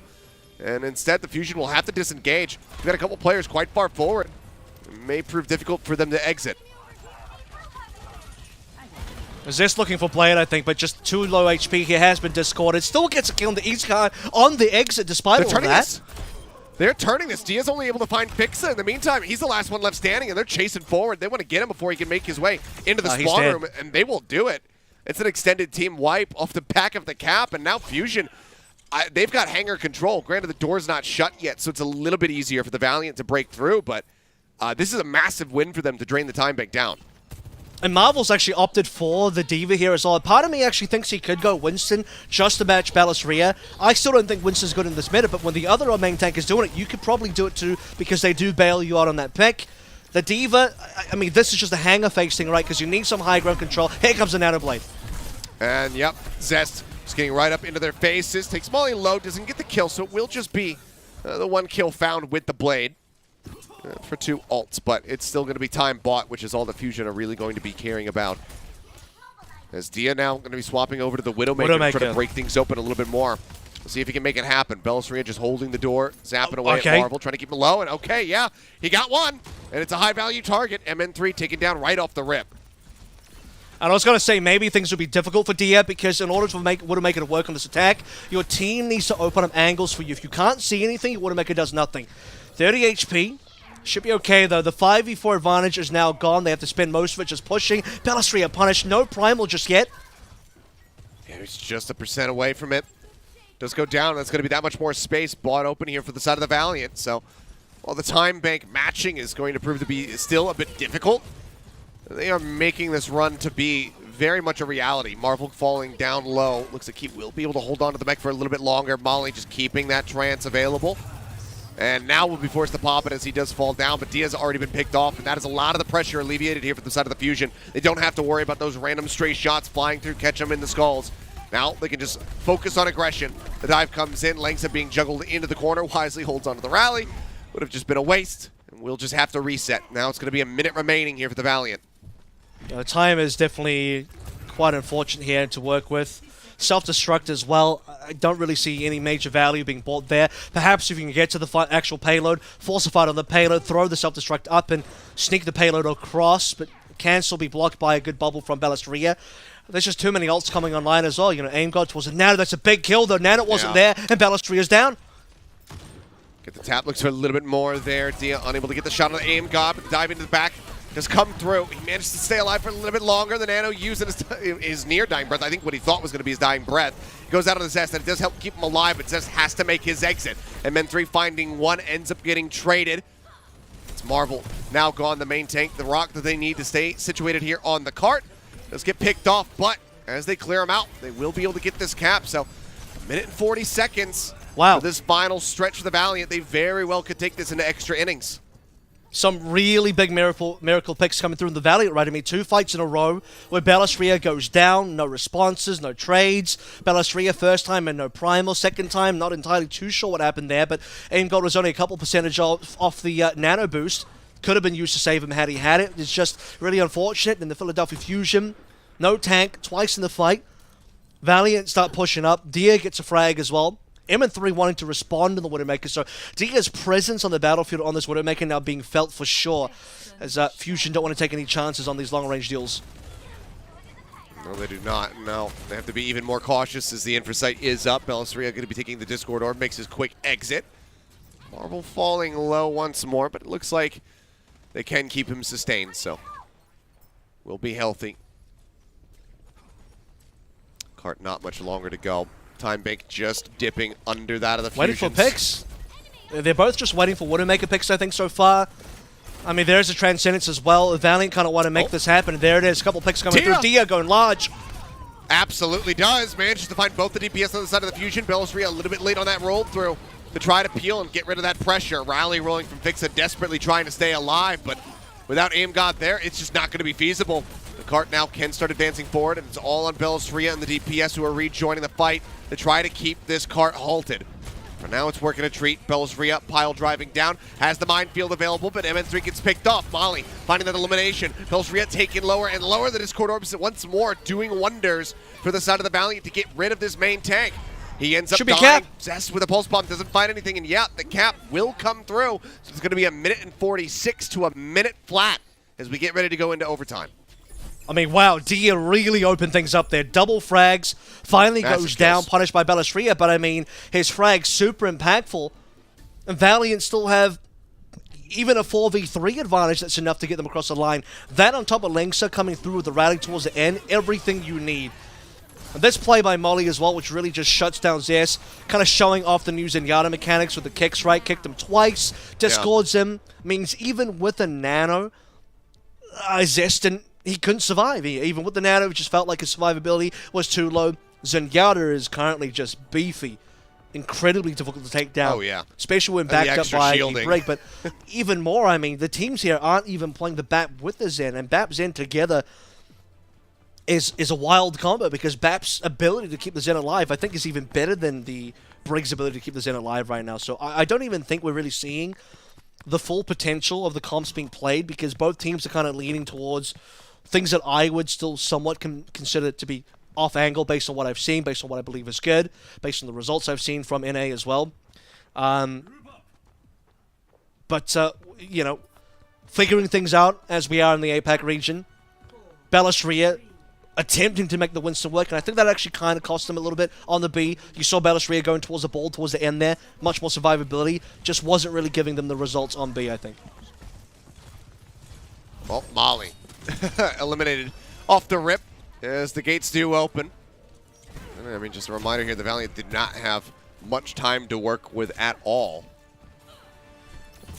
So any picks that are found by the side of the Fusion are absolutely massive value in trying to get this full hold in overtime. You see the difference in positioning from Fusion as well. Previously, Bellisria wanted to play a lot more for the high ground control up against Valiant, wanted to push in. Now, Bellisria is playing low ground to prevent the payload from moving up. Understanding that within 1 minute, Valiant need to max out on payload distance. Ideally, Valiant can get this payload onto high ground again through the actual tunnel. It looks like it should be going there. Fusion need to kind of come back a little. They have to stop this payload and then prevent the Valiant from maintaining high ground control either. Got it held in Valiant place going now. below. The contest is there. That's going to be the force set on the overtime. Now, push. Starting to resume once more as Zest ends up going down. Molly with a nice headshot. Gets rid of the enemy Genji. Right now, it's going to be unhindered push coming through. Jump into the back from Bellisria. He's just completely isolated. Yeah, he's away from the rest of the squad. He ends up going down. MN3 it is a cap. Through. Doesn't manage to find anything, and the cap is there. Now MN3 is going to be dead. The cleanup will come through onto the supports. A sleep dart in his dying breath, but that's about it. The card is going to advance forward into the hangar. The Valiant are making it happen. I mean, this is a lot of distance for 1 minute, Achilles. It's insane. In fact, with 146 on Fusion, they're not guaranteed to match this anymore. This is really dangerous territory for the Fusion. The fact that they just get picked for no reason. I mean, Molly just gets a frag into Zest. Things keep going badly for the Fusion. They lose Bellisria as well. All of this pick potential from the Zen and the Widowmaker for the Valiant has given them a massive turnaround. It happens again. A huge shot from Dia right into the drop ship. Looks for a little bit more. Narrowly whiffs the hit, though. God staying alive for a little bit longer, but Zest in the meantime back over towards the cart. He gets Look at the payload. That's the DPS gone once more, and yeah, it's so much distance absolutely for free here on the side of the Valiant. And once more, Bellisria, he's got to exit. He can't just be the lone person playing forward. He knows that he will get ripped to shreds because of Molly. He's got to wait for the DPS. He goes back in the very last moment. A meter left to go. The Nano going to be used to try to get the Primal online for Bellisria. He's just 10% away from that. Zest as well with the blade. Nearly Molly ready trans. to draw it out. Molly has the trans. He pops it. Dia finds a shot and gets rid of Fixa. Marvel going to be taking a nap for now, but he is not under any threat, and the cap has come through once more. They continue to make it happen. The Valiant making the miracle run all the way to the final stretch. And better yet, they're able to farm ultimates because Bellisria can't pop the Primal there. Zest is committed as well. Fusion is just slowly losing this one, and they've lost all control of this map entirely. Valiant have gone from perhaps going down 0-3 to actually reigniting their hopes by winning this map. It's looking far more likely now. So much distance off only 1 minute, and Fusion don't even get a chance to use any ultimates. They still have like nearly 4 ultimates online that they just couldn't use. And now with the Infrasight rolling, it forces them to play so cautiously. You can see them not really wanting to advance past the corner other than Bellisria, who does have that Primal rolling. He can't clear the cart, though. If he could just bat them away for but a second, the OT would bleed away so very rapidly. He dives in the back. The bubble's going to be used. Nade goes out. The rally rolling as well. Everything just to try to keep him alive. Dia, though, finds Zest. MN3 will finally get rid of the enemy Widow, though. Nailing him with that rail. Looks for a follow-up shot. Can't get it. He himself now dropping low. The cart continues to creep forward. 29 HP just tucked against the wall, trying to stay alive. The heals will finally start flying his way. He's back into the fight, but he can't quite hit this elusive target of Easyhan. Blade into the back lines, looks for Molly, finds it, but Dia finds the elimination. Marvel now going to be demected. Could this be the end? The Baby Diva going to be killed off. They're running out of options for players who can try to play forward onto the carpet. Dia once more finds another shot. The headshot there on Fixa. He jumps onto the high ground, looks for a little bit more, tries to get the flick onto MN3. Can't make it happen. Nano goes out from Aim God onto Bellisria as they continue to try to close it. He's looking for Aim God. He can't get it. The sleep comes in. And as Easyhan will fall, the OT will bleed away. But with just a minute in the time bank, the Valiant, I think, outdid their wildest dreams on this push. And it's like, well, the Valiant didn't finish the map, they didn't cap, but who cares? They don't need to. This is already monstrous distance. Realistically speaking, Valiant shouldn't have been able to get more than a little bit of distance on B should they cap A. I think the A cap is somewhat reasonable. Sometimes on 1 minute you can get that A cap done, but the fact that they get through the entirety of B in a situation where, once again, it comes down to the star player on this team, Dia. He'll be the guy you can rely on to get it done for the Valiant. Finding these frags. Molly also, by the way, finding some frags, getting the damage in there, showing the power of the Zen, the Discord and the kick, putting Fusion in such an awkward position where ultimates are coming online, but not an opportunity to use them as the payload is about to finish. You're in like a 3v5. Yeah, you could probably play Bellisria, probably actually should go for the Primal there. But none of that happens. Everyone's still holding on to ultimates, still waiting for MN3 and Fixer to find those ultimates, and then they just lose B unceremoniously. But for Valiant, this is a real shot at a comeback now. I don't want to go too far and say they can make a reverse sweep happen, but my God, if there's any shot in hell to make it happen, it's got to start here, and it's looking good. That does. Well, now gates opening up. Just that 46 seconds, the advantage here for the side of the Fusion. MN3 out the gate, looking to match. Dia has been on a heater on this map so far, so MN3 going to have his work cut out for him. Has had high praises, sung about him by Dia himself. Let's see if we can if he can best him. As for now, the cart going to be rolling forward for free. Zest just keeping that moving. Minor contest there from Easyhan as Dia waits for the Genji to show his head, but the deflect is there, so he pulls back around the corner for now. Okay, and, Marvel's also just ping-ponging between the payload itself and trying to maintain some high ground control. The game here for the Fusion is just to maximize cart push while getting nano charge for Aim God. They need a nano boost to basically win this one unless MN3 can open up the book. And he's got to be the one as well because Dia's been doing it on the opposite end for Valiant. Just having MN3 here, putting the pressure on Dia is important. Shots like that, it's just a body shot, but it puts Dia down. It allows Dia, or rather it forces Dia into situations where he can't just take open angles. So if it slows down Dia and allows the Fusion to get their own win conditions online, then that's what they can do. 30 seconds remaining as the announcer says. Cart just Aim now God getting ready to finish cresting over top of the ramp. Aim God, as you say, 10% off the nano for now. Bellisria continues to poke and prod forward, just being a bit of an ult battery here for the Ana. See how the engage looks. Easyhan moving forward. The pulse bomb goes out. Does not find a stick. somehow not going to be able to get that elimination. That could be costly as MN3 drops down to the low ground, peeks through, takes the Tracer's head clean off. Now they look for a little bit more as we roll into overtime, and Fusion have quite a bit of distance. MN3 going to be caught off guard. Dia out on the top left, managing to find that elimination. Now looks for a little bit more. The nano going to be used. Goes on to Bellisri as he chases forward. They get the trance out of Molly. Now he's going to be isolated. Primal. The kick coming out, just trying to keep him at range. And now the Primal goes in, dive into the back line. They identify where Dia's at. He wants to get this kill. He wants to keep him occupied. They will be able to eliminate him, but it's at the cost of Fix-Up. Easy Han just dashing around, manages to find that elimination, but Bellisri says, I'll do you one better. I'll take out your Brigitte as well. Gets the kill, Easy Han. Finding a little bit more value there, but has just a sliver of HP, so cannot continue to contest. This will be a cap on A for the side of the Fusion, but that's just one step of many that they need to take. And they do it without the supports as well. Aim God going down there after Fixer. Still stayed alive for some time. They're really important that Zest manages to save the Blade. If Zest had to invest Blade, things could go poorly for the Fusion as they need to snowball. That's how you get B cap. That's how you make an attempt at C, but time works against them now. They have to play perfectly, can't lose any more fights. The Widow battle, the Widow duel, the Widow picks will determine how this goes. And MN3 starts it off nicely with the kill on Molly, just going to be further delaying that next Transcendence. Card for now moving, getting ready to round the last corner and start up the ramp. No one can Infrasight can be matched, and it will be. Dia popping his own. Easy Han going to have a second attempt at a pulse bomb kill. As he gets ready to have that ult online. Bellisri is way out in no man's land. He ends up going down, and that could end up being the end of it here. As the Widows just stare at each other through their little wall hacks. Easy On this time will get an elimination. That's going to be Aim God. Fix-It gets eliminated, and they will be able to hold it here in front of point B. The Valiant take the first step out of 3 in pulling off a reverse sweep over the Fusion. This series is not done yet.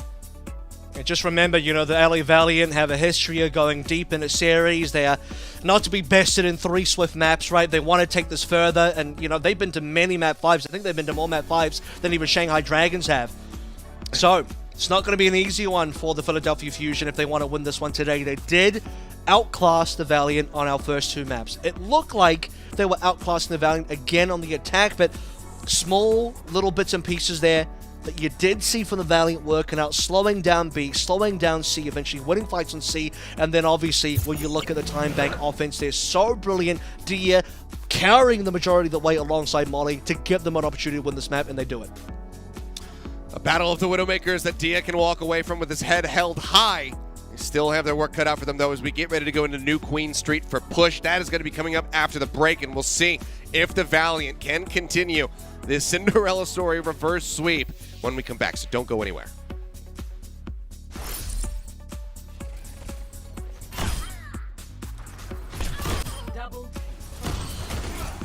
This ends now.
And welcome back, guys. We're not done yet. Our first series continues onward as the Valiant managed to make a valiant effort on the side of Watchpoint Gibraltar. They take the first step in pulling off a reverse sweep, but they still have their work cut out for them as we get ready to go into New Queen Street. Yeah, I mean, it was definitely a heroic comeback for the LA Valiant, but they have to keep that going right throughout the rest of the series. Queen Street's been a bit of a 50-50 map for them as well. I actually think their win rate on this map is below 50-50 anyway, but they did actually get their first ever series win here against the Chengdu Hunters on New Queen Street, but prior to that, they'd really struggled on this particular map. So we'll see if things have changed now that we're in the second tournament series, the second tournament stage of the entire year. I mean, the journey only begins, right? You've managed to best the Fusion on one map. Can you do it again, and then once more after that?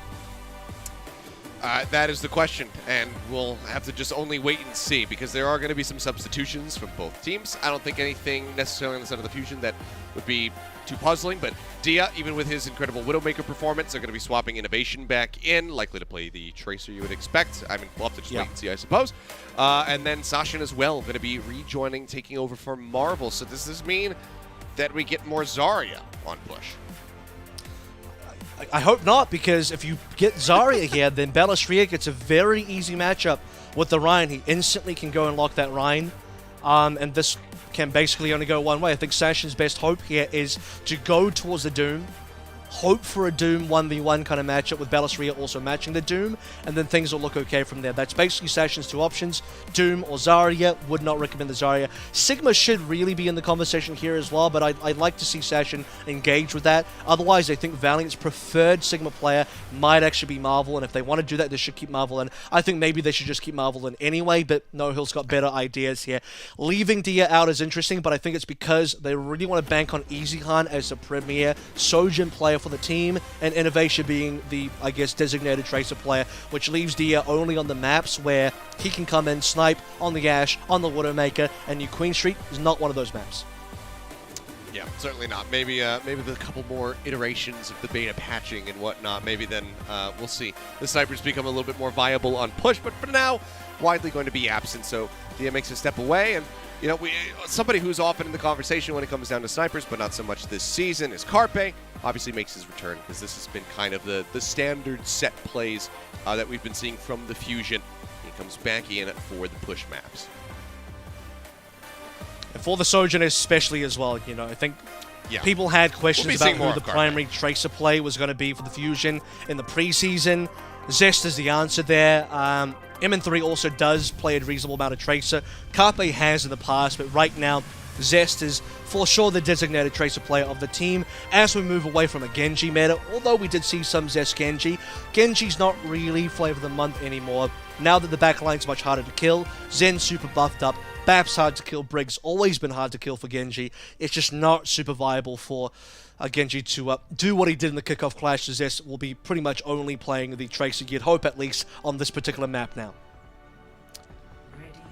Let's see what they have pieced together. For now, Sashin is going to be flashing the Zarya. And when he did it on Midtown, he did not swap away. We'll see if it's going to be a change up here. Well, he swapped too late. He swapped in like the final fight when they were losing. So it was a little bit too late. Well, with the clock running down, seems like he's going to stick to it once more. Innovation with the Sombra, likely just to be a scouting mission. As Zest just going to swap over to the Tracer. And, yeah, we'll see what happens now. Bellastria goes rolling forward, and we'll be able to see the Zarya. I'll tell you what. I actually think Innovation rolling on the Sombra is an interesting read, because he's read that Bellastria could be coming out on the ball. If Bellastria comes out on either Ball or Doom, Innovation Sombra now has a purpose in the game. So he's just going to hack Bellastria and keep hacking Bellastria forever. He's going to try to, at least. It took him low. It's the bot now going to be unlocked. Carpe going to be traded out, but it will be both Sojourns falling on either side as Sashin chases forward, looks for that elimination, but can't quite find it. The Immortality Field comes through to try to keep Aimgod alive. Still eats a little bit of damage to Sashin for now, just focusing on building up his energy, but has he overstepped? Looks like maybe no. Gets the kill here on to Fixa.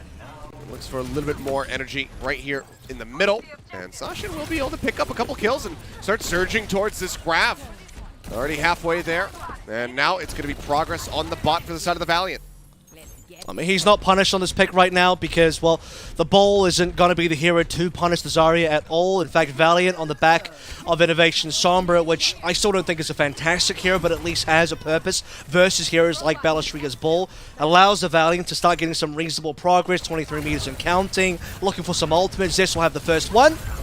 And it goes wide. Goes in, but it does not find much purchase. No kills going to be found here for the side of the Fusion. But now just going to be shipping the bot back across the opposite side of the way. But as I say that, Molly finds Fixa. Carpet gets dropped. So with some nice kills coming through, it's going to be the Valiant very much not allowing the Fusion to gain any lead whatsoever here on New Queen Street. No, it's, you know, barely a fight win there for the Fusion. Payload instantly being pushed backwards now. And you just see from Innovation's POV, just constantly hunting down Bellistria, will even use him to farm the EMP. The issue here is the EMP is still a pretty lackluster ultimate, one of the worst ones available in the game, so they need to be able to land damage appropriately on specific targets to, you know, get that 5v4. AimGod does have a Transcendence though, so likely when this comes out, should be AimGod countering in a minute. Okay, uses it, Maybe and not. Immortality Field is there to keep Zest alive, so EMP not going to be finding much value, as you were kind of alluding to there. Carpe, however, is completely surrounded. Like just booping him away, making sure that he cannot try to retreat back over to the rest of his team. AimGod, in the meantime, has been left out to dry. The minefield forced is to stop the bot from advancing forward anymore, but Molly, once more, finds a headshot. EasyHan with the rail, manages to get Zest as well. That's going to be a big delay here on the DPS for the side of the Fusion because Carpe had died just moments before. Now the bot once more is pushing and they're going to make the checkpoint. Certainly are. I mean, AimGod ends up using Transcendence when a couple of members have already gone down, likely wanted to hold it for a little bit longer. Didn't feel the need to use it versus the EMP, which I actually respect. EMP is not a particularly good ultimate, so AimGod didn't feel pressured for that. But when the fight actually starts moving along after the EMP has concluded, that's when the rest of Fusion need to start thinking about where those ultimates will and should be coming online. And Los Angeles Valiant, well, they'll get the necessary picks above what they found with the initial EMP, and they still keep going. Grab coming on in, it actually misses. Yeah, really nice shield bash timing away there from Fix. It keeps himself just out of reach, but it's not going to help them win the fight at all. They already lose out on 2, now 3 as the supports are gone from the side of the Fusion, who can just find 0 ground to stand on whatsoever. The bot is advancing. They're now over 80 meters, Avril. There's still a hell of a lot of time, sure, but this is a monstrous push from the Valiant. It's already probably too much. I mean, we're looking at 90 meters plus. We are looking at 10 minutes, though, so still 6 remaining. Usually it would be 4 remaining here, so there's more time for the Fusion to make a comeback happen, so can't count them out just yet because of that. Bellistria opts for the Sigma here, so it'll be the first time we are seeing a Bellistria Sigma. He's not normally an off-tank player. This is something you'd expect that Fury would rather be playing. Opts not to go for the Ryan, which I find to be very interesting. No, he does not. Maybe they don't want to do a multi-change-up and have to bring the Lucio into the mix either. Hard to say. Either way, Carpe is trying to get himself a bit of an angle. Yeah, to maybe try to use this. But now the bot just being held in place. Sasha just playing back inside, playing safe, keeping this locked into position, not allowing the Fusion to gain an inch. Well, with the trance available, another EMP coming online. I mean, this time we're still hoping Innovation can get something done. He doesn't even need the EMP, just gets a kill. Yeah, EMP be damned. He just goes ahead naturally, finds the elimination there onto AimGod. More time, more space bot. The bot trying desperately to shift back into their favor here for the side of the Fusion, but it's not going to happen. The EMP comes out, they get Bellistria, they get Fixa. And now the Valiant, they're going to be pushing forward. They're going to break 100 meters. Probably at this rate, and that's disastrous. I mean, a minute ago I was saying that Fusion could attempt to come back, but with less than 5 minutes now and over 100 to push. Remember, Fusion have 230. They start from scratch. I mean, 230 might as well be 0 at this rate. 110. Valiant could even finish the map if this keeps going up. Well, they very well could with the heater that they're on right now, and EasyHan gets Zest. Once more, the DPS falling over. Spraying through, waiting for a target with a rail. Not going to get the hit. Instead, Carpe sends one back his way, but EasyHan gets the shot across onto Bellistria. Transcendence rolling from Molly, goes chains straight into the sound barrier. They are destroying the fight, and they are looking for the cap. I cannot believe this is happening. The dash forward, Zest manages to touch in time, manages to recall out. Bellistria desperately tries to swap over onto the Doomfist, but the grab was waiting for him. He gets greeted with it as the cleanup comes in. One after the other, the Fusion members pile in onto the bot, and they die. And that will be the completion. The Valiant are making it happen, Avril. They take us into a map 5. They effectively sweep. We might not have full holds on push, but that is the damn closest thing you can get to a full hold on push. I mean, basically, right, that was a complete wipe coming through from the Valiant.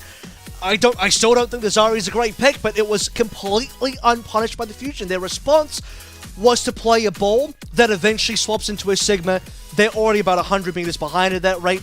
Here's a really disastrous fact for the Fusion fans, and the last time I said this, I warned you, cover your ears. You're going to have to cover your ears again for the next 3 seconds. Fun fact from me, Fusion only had 3 final blows that entire map, and none of them were from the DPS or the tank. 2 on Aim God, 1 on Fixer, 3 total final blows the entire map, and they were both on the supports. All 3 of them. Well. On both supports. Well, well, well. That is not exactly awe-inspiring if you're cheering for the Fusion, but now it all comes down to one final map, Lijiang Tower, the battlefield to determine it all in our first series back in APAC for the Mid-Season Madness qualifiers, and this one is absolutely delivering. Valiant pushing it to its limits. Can they complete the reverse sweep, though? That is the question. We'll find out in just a few minutes, so don't go anywhere because you clearly do not want to miss this.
And welcome back. Let there be light, Valiant fans. It is, you're so close. Just keep going forward. They almost have a reverse sweep. I can't believe that this is actually happening. I know. We kind of joked about it when Fusion went up 2-0. Like, oh, they gotta get this military grade copium and all that. Now it's actually happening. And the thing is, I remember looking at the chat after that Midtown, and you know who I saw, Avril? You know who I saw? I saw Tezan. I do know how you saw. I saw Tezan. You know that. what he said? He said 3-2 Valiant easy, and they might be able to make it happen. I don't know what it is about this guy, but he is just a magical charm for the Valiant. He's been sticking by him all the way through. I don't know. I'm at a loss for words. All I'm saying is, I know No Hill's got some hookups where he's at, like, 'cause he's been getting them a team house and all of that. He's just sniping players on other rosters like it doesn't even matter. But how in Lord's name he got military grade copium? Dude, it's working. It's working. And right now, it's Fusion that needs some copium. This is, unfortunately, I actually love this storyline that is being generated so far in this particular matchup, but it's going to end in disastrous tragedy somewhere, because either Fusion get reverse swept or Valiant go to another map 5 and don't win. And they've had so many of those so far this season. Yeah. They go to a map 5, they do everything to get to a map 5, they get there, they fail to close it on out. Fusion as well. Imagine opening the second tournament series with a loss to the Valiant of all teams when you just came second in the kickoff clash. And it's a reverse sweep as well. So 3 chances to win here, 2 of them gone. The last one was disastrous. I mean, Gibraltar was one thing. That was a lot of effort from Valiant to come back. But New Queen Street was like, Fusion weren't in the game. They literally weren't playing the game because, as a reminder, stat-wise, and this is so crazy to me, it's not just 3 final blows of Fusion, it's like 27 on Valiant as well. It was like them playing against nobody on the other side. I don't want to call, this is a little offensive, I'm not going to call them bots, but it's like when you are in a PvE game, you're just farming them. You're farming them. Okay, you are. Yeah, I didn't realize we were going to have a showcase for the new Overwatch 2 PvE today. I know. No. Wow. Anyway, Lijiang Tower. We'll focus back up. Lijiang Tower. Whew. The final map in this insane best of 5 series. I can't even believe that we're at this point. But we saw a real hog as well. I'm not dreaming. This isn't Inception. There's no top spinning on my desk. This is all actually a rewatched reality. that recently. I waited a very long time. I was like, I want to wait long enough that movie don't really will be remember it amazing all? to me again. And then it was until that movie plotline can be re-incepted into my mind. And I actually enjoyed it a lot more as a mature man now than however old I was when I first watched. I don't actually know. But we're going over towards Control Center. It will be Ryan coming on through. Marvel starting out in the Doom, so it's going to be a good time for Marvel. Hopefully that is a reasonable matchup for the Doom. Zest once more with the May. He's going for the brawl. Belshray taking a nap, and Easy Han starting things off with a nice little rail headshot. The May says good night. Fix up falling low. Will manage to stay alive here for a little bit longer, so we play a little bit of ring around the Rosie. Marvel getting into the back line, finds Carpe, but Molly has now been taken out. Marvel trying to play along the ledge here, but I mean, he's just pumping shots into the back of Bellisria. He'll get that elimination, and that's going to be the cap coming in first to the Valiant. Yeah, I mean, you just start spreading the Fusion thin, Bellisria getting punched around, the team's getting spread out, and things go from bad to worse. So Fusion now on the back foot. Bellisria has the most ult charge of anybody here by a reasonable, well, by a little bit margin versus Fixer, by a lot versus everybody else. The aim god Anna here should be putting a bit more pressure onto Marvel, starting out with the Bionade. Well, Fixer picked off Easy Han. Worth is waiting gold right now. Comes up with yet another big pick-off. Under a bit of fire here as Carpe tries to hound him down with this Cassidy, but he's able to just tuck away behind the stairwell. Stays safe. Zest gets pulsed. He is out of there. Good opening kills. They continue to pursue forward. Aim God under fire. There's just not enough healing really to try to keep everybody alive at every twist and turn. It's Carpe now dead as the Valiant chase the Fusion all the way back to their spawn room. 50% and counting now, things looking pretty decent for the Valiant. You can imagine once that Bellisria has the Shatter, which is upcoming now, should be a pretty free Shatter. There's not really too many ways for the Valiant to survive against it. Certainly no shields. You can either solo Shatter Marvel, will be good. So this is the best opportunity now for Fusion to get a flip. Oh my goodness, what a combo.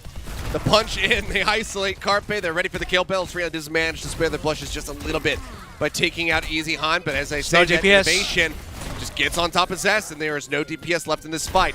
The pin and Beltria will find innovation, drops the hammer, gets the flame strike across over to Molly. Looks for a little bit more. Can't get that further elimination, but the flip is still not here. Beltria charging forward, goes around the corner, they will find Marvel. It's finally some picks coming through, some space bought. But is this going to lead to the flip? Okay. It looks like the answer is going to be yes, as they just slide through by a little bit of extra percentage here on the point, but eventually have to surrender it just shy of 99. And 98 is actually better than 99 anyway, so you'll take that for sure. What's interesting, like you mentioned, is the 5 ultimates online, because Marvel had the Meteor Strike, opts not to use it, doesn't save his own life, and because Marvel goes down, the rest of the Valiant can't stay in the fight, right? They need this Doomfist to carry them through. Marvel's been pretty damn good on the Doomfist today, especially when he's up against the Ryan.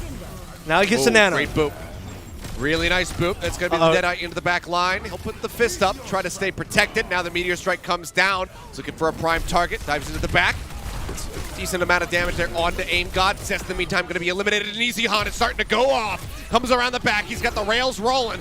Can't quite get the hit there on a Carpe to eliminate him, but they bought enough space. And that is going to be the OT now rolling through, starting to dwindle down. Carpe, 10 HP. Beltria trying to charge in, trying to get the touch. As they try to deny him away from the point. The sleep is there. Lengsa going to get dropped. Seems like the Fusion might have just been able to reverse this, and they have. They hold on by a thread. And Fusion losing members as well managed to do that. Marvel with the opening pick here. Lynx are still down, so not quite a 5 versus 4. The fact that Valiant end up camping slows down Fusion. Okay, they can't win the map just yet, but they prevent Fusion from getting meaningful progress on the point. Ultimate's coming online for Fusion. Once again, watch the Shatter. That's got to be the key piece here. Fusion successfully won a teamfight to get the flip in the first place of the Shatter, and they'll start with the Sound Barrier first. Yeah, they're going aggro. They're trying to find some picks, and they will get Easy Han off here over on the flank. Looks like it's just going to be the Sound Barrier for that initial kill. Valiant having some time on their side. Say, okay, it's fine. Let's go for the reset. Wait and come back as 5 once more. Shatter, Pulse, nearly another Deadeye as well. Fusion having some tools to work with to try to extend this, to try to take it. Shatter held, flips over to the side, does manage to find innovation. That's going to be one elimination coming through as Langza will be antied out and has to retreat. Will manage to stay alive. His 90% is about to come through. Zest on the hunt, Pulse Bomb at the ready. Can he find a target? He reveals his location. He goes to the back, he gets the stick. That's Molly out of the fight. A huge pick off here from Zest, and that might just be enough for them. We'll have to just wait and see. The rest of the team is here. Innovation with nearly a pulse of his own. Deadeye looking to flush them off the point, and so far it's working a treat. The recall going to be used. Innovation just getting the touch there for a brief moment. Now the dive in comes through once more by Marvel. He's just so damn low. Meteor Strike about to be online. He now has it. The Nano goes out. Molly sends it over to Innovation. Marvel finds one. Support's gone. Going to be gone. There's no supports in the fight here for the side of the Fusion. The Pulse Bomb goes on the Beltria, and the Valiant are actually turning this on its head. Carpe gets Molly in his dying breath, but that's all he can do.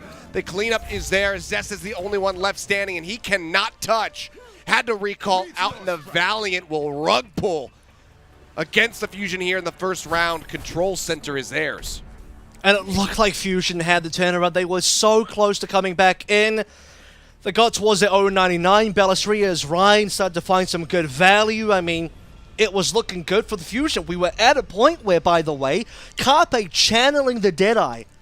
Valiant could barely touch, and I'm just looking at this overtime wick, seeing if there was going to be any attempt to retouch on him there, and I believe it was Innovation that was just darting in and out on the tracer, blink in, blink out, blink in, blink out, keeping the point alive long enough to get the rest of the Valiant in, waiting up the Deadeye. Marvel, by the way, lives on 1 HP, 99% ult, didn't have it, lives. Molly doesn't even give him the Nano, gives it to Innovation, and then they get a bunch of picks and just win. Unreal performance by the Valiant to make it through that. Well, again, we go in. Carpe now going to be shifting over to the Ash. Beltria back to the Wrecking Ball. Much of the same here for the side of the Valiant. If it ain't broke, don't fix it is the mantra here. As things continue to look good for them. For now, they have position on the point. Dive into the back. Beltria looking for a couple tags here, but instead he's really getting locked up, taking low. Discord Orb out onto him. Oh, he's won. As he burns lower and lower, but he barely manages to survive. Now he can be a bit of a battery there for Aim God. Zest going into the back, gets on top of Easy Han. As Fixa forced to use that immortality field. Looks like he's not under too much extra fire, so we'll be able to stay alive for now. Spellsria comes to peel, try to get rid of that enemy Tracer. They take him low, they get the elimination, and this could be a very fast flip for the Fusion. I mean, outside of the Carpe Ash, who really should be on Sojin here, it's a much better comp coming through from the Philly Fusion. I can't believe it's taken this long to actually see the double flex supports. The Zen and the BAP together, Carpe getting the opening frag there. Barely a lead for the Valiant. I mean, 16% is really not enough. Yeah, not great. Now Marvel going to be dead. No real way for him to get out of there without the Meteor Strike available, so will be a reset as Fusion take the lead for now. Bellis just kind of getting away with his own life, and that's the survivability of the ball, which, seeing a lot more playtime on this patch because the knockback distance means his disruption is something significant, especially on a map like this where you can get environmental kills. So see if Marvel can sort of match it. He does have the damage to get his ultimate.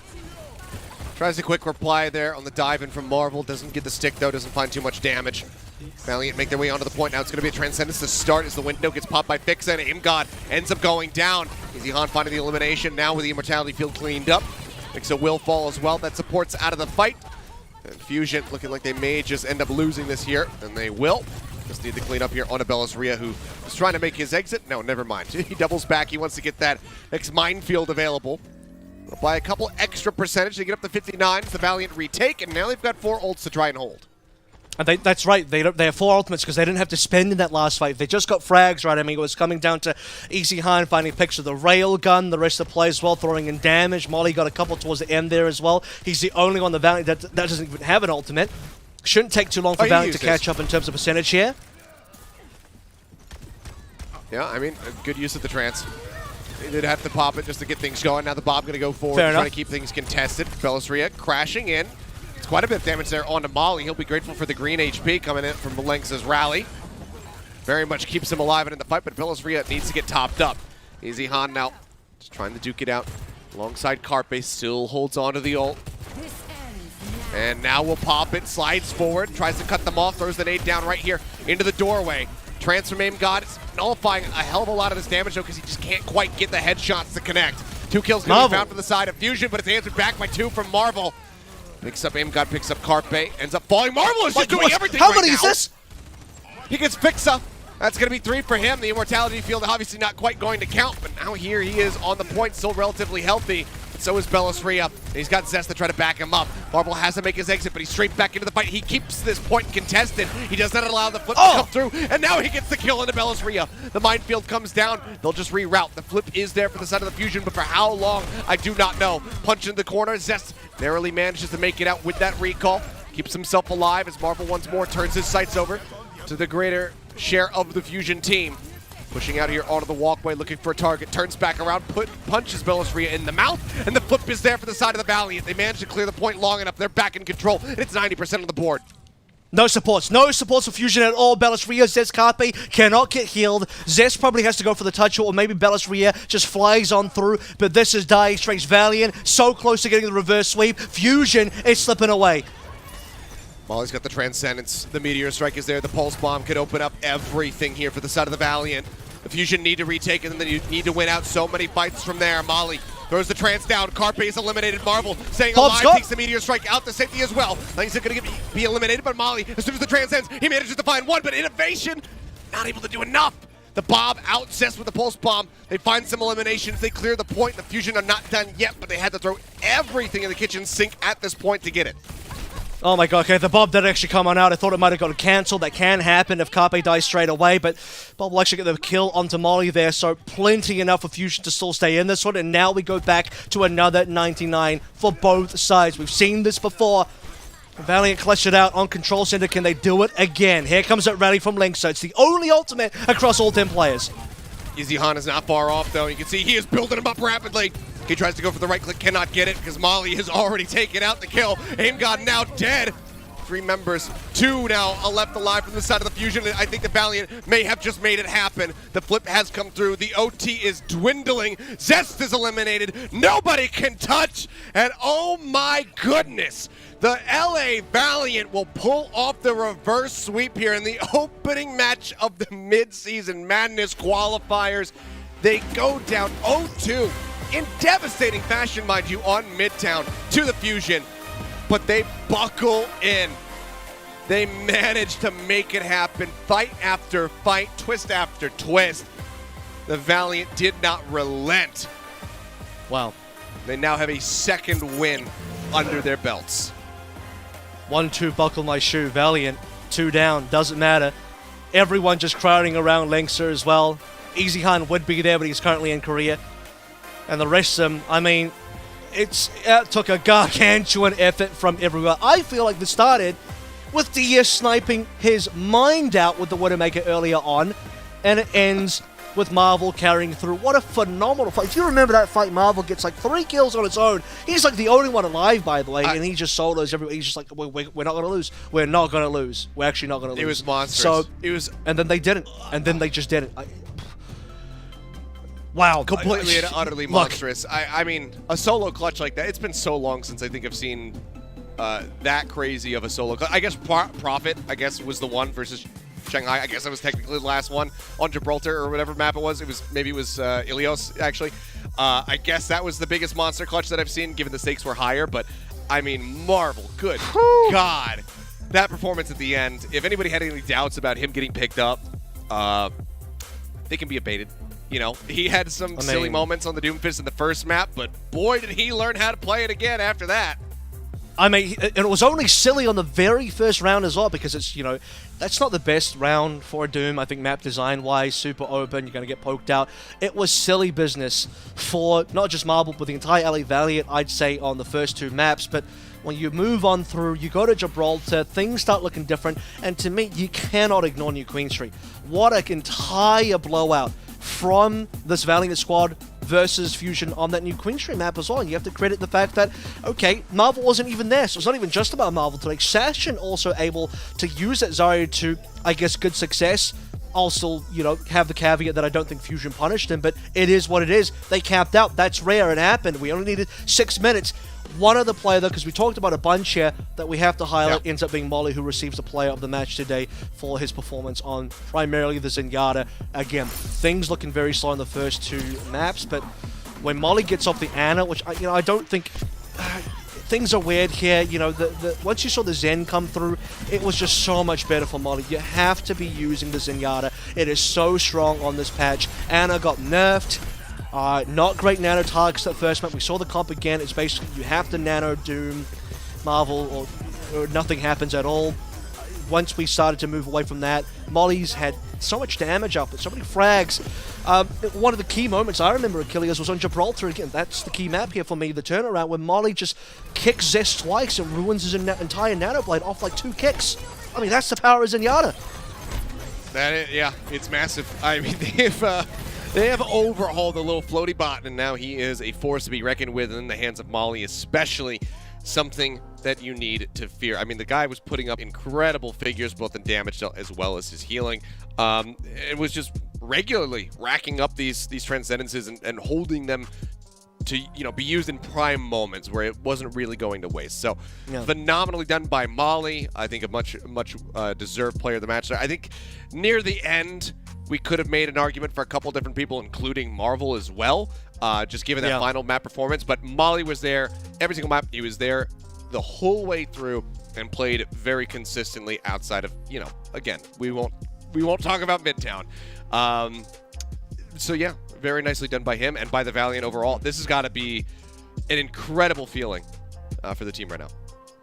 It is, and especially considering, and this is where you look at the mental state as well, you have to think about the coaching a little bit here. I was kind of clowning on No Hill for the first 2 maps, and I'm still not 100% convinced by all the comps that are being shown by the Valiant, but, you know, they're learning. They got the win today.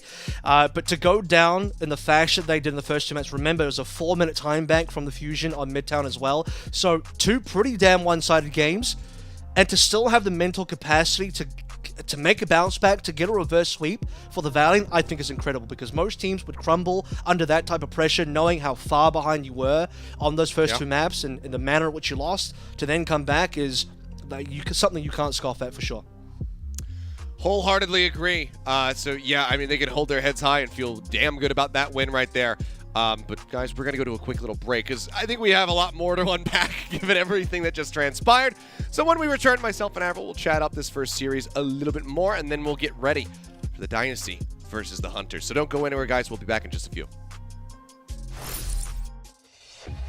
The Overwatch League is brought to you by Upper Deck, the official trading card of the Overwatch League. And by TeamSpeak, the official voice supplier of the Overwatch League.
if you just now are tuning in, maybe you're a Dynasty fan, you said, okay, I'll just wait until I see people start talking about the Dynasty match. I'm going to tune in for that. Maybe it's the same for the Hunters. They're like, when's it starting? When's it starting? Like, if you just tuned in, you missed everything. Unbelievable victory, a reverse sweep at the hands of the Valiant over the Fusion after a fairly dominating start. It looked like Fusion had it in the bag. It looked like it was going to be one of the fastest series that we've had this season, but no. The Valiant said no. They shut down that idea, and they ran it all the way back. I was so ready to just, completely write off the Valiant and just, I think their season is still somewhat in jeopardy. But this is a start, right? Fusion is a team that you need to beat. Like, this is already a must-win. I'm not kidding. This is a must-win game for the Valiant because the only team that you can hope to try and sneak past to get into the tournament is Fusion because they're the only other team that is, like, within reach, and even that you got to put an asterisk next to because you're, 4 points behind them? You have now closed that gap at least by the 1, so Valiant's on 2 wins, or rather 2 points instead of 1. And by the way, Valiant spent the entirety of Kickoff Clash last tournament cycle to get even 1 win. It felt impossible for them to even just get that 1 win. And we start things out, this tournament cycle, just straight away they're going to win. Just right away. Why not? I mean, it was about breaking down that barrier, getting the very first victory. And now things are very much coming to fruition. And with the recent additions as well made to the roster, it seems like everything's just working even better than we could have anticipated. They already look strong in the first stage of the year here. And, now they just look absolutely great. They look cohesive, which is something that is, I think, a little bit surprising given how recently a lot of these players were added to this roster. They haven't had that much time to scrim. They're not all in the same location, obviously. So they can't even really build up that cohesion, that camaraderie by being around each other in person. And the fact that they're making this work is just great. I'm impressed. I said before we went to break as well, the most impressive thing is almost the fact that you could even attempt a reverse sweep when you were down so far. It's not like, 2 competitive first maps, you're down 0-2, but both games are really strong, good showings. Valiant only lost by a small margin. No, they got rolled. They were destroyed on the first 2 maps. It was a complete team differential. It was everything. I mean, the comps were not good from the side of the Valiant either. You look at that Midtown defense and you're like, oh, they're like just literally not here. I mean, I talked about on New Queen Street, Valiant were kind of farming the Philadelphia Fusion. The exact same thing was happening from the Fusion farming the Valiant on Midtown. It's just that once you get to Gibraltar, and it wasn't even immediately on Gibraltar, halfway through Gibraltar, DS said no. And then from there on, Valiant started winning. So there it is. That's the end of that game. So we've closed that book. Well, Valiant fans, be happy that Dia said no.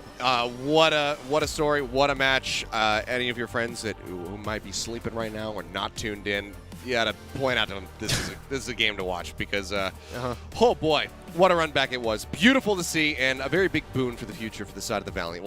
We'll see how much success they can have in this stage. Maybe they can make the miracle run forward into that mid-season madness. I don't know. I don't know anything anymore because the script has been flipped. It's been burned. It's been thrown out. It's been shredded, whatever you want to say. The script is no longer exists. We are doing this live. But guys, coming up next is going to be our second final series of the evening. We've got the Chengdu Hunters squaring off against our current reigning champions in the APAC region, the Seoul Dynasty. We'll see who can come out on top when they make battle in just a few minutes, so don't go anywhere.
And welcome back. It's time now to go into our second series of the evening. Chengdu Hunters going up against the Seoul Dynasty.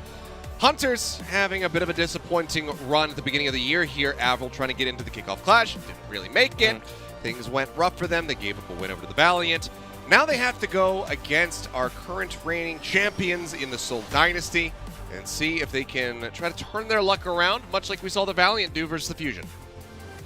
Yeah, I mean, this is, and it's hard for Chengdu as well, right? I don't know if I would say this is a must-win just yet because it is versus Seoul, defending champions from last stage, but they're in a similar situation to both Valiant and Charge, where like they need a near-flawless qualifier here to even have a hope. They're only on 2 points. Seoul are on 7. I mean, at this point, I think Seoul can lose most of the games this stage and still qualify through, so they're okay. They're not going to because it's Seoul, but for the Hunters, they don't have a choice. They just have to win like 5 games minimum. I'm putting that on board. I'm setting that standard. Hunters got to win 5, which means this is the only one I'll allow them to lose if they are going to lose 1. But even then, you know, they have to pull out all the stops here.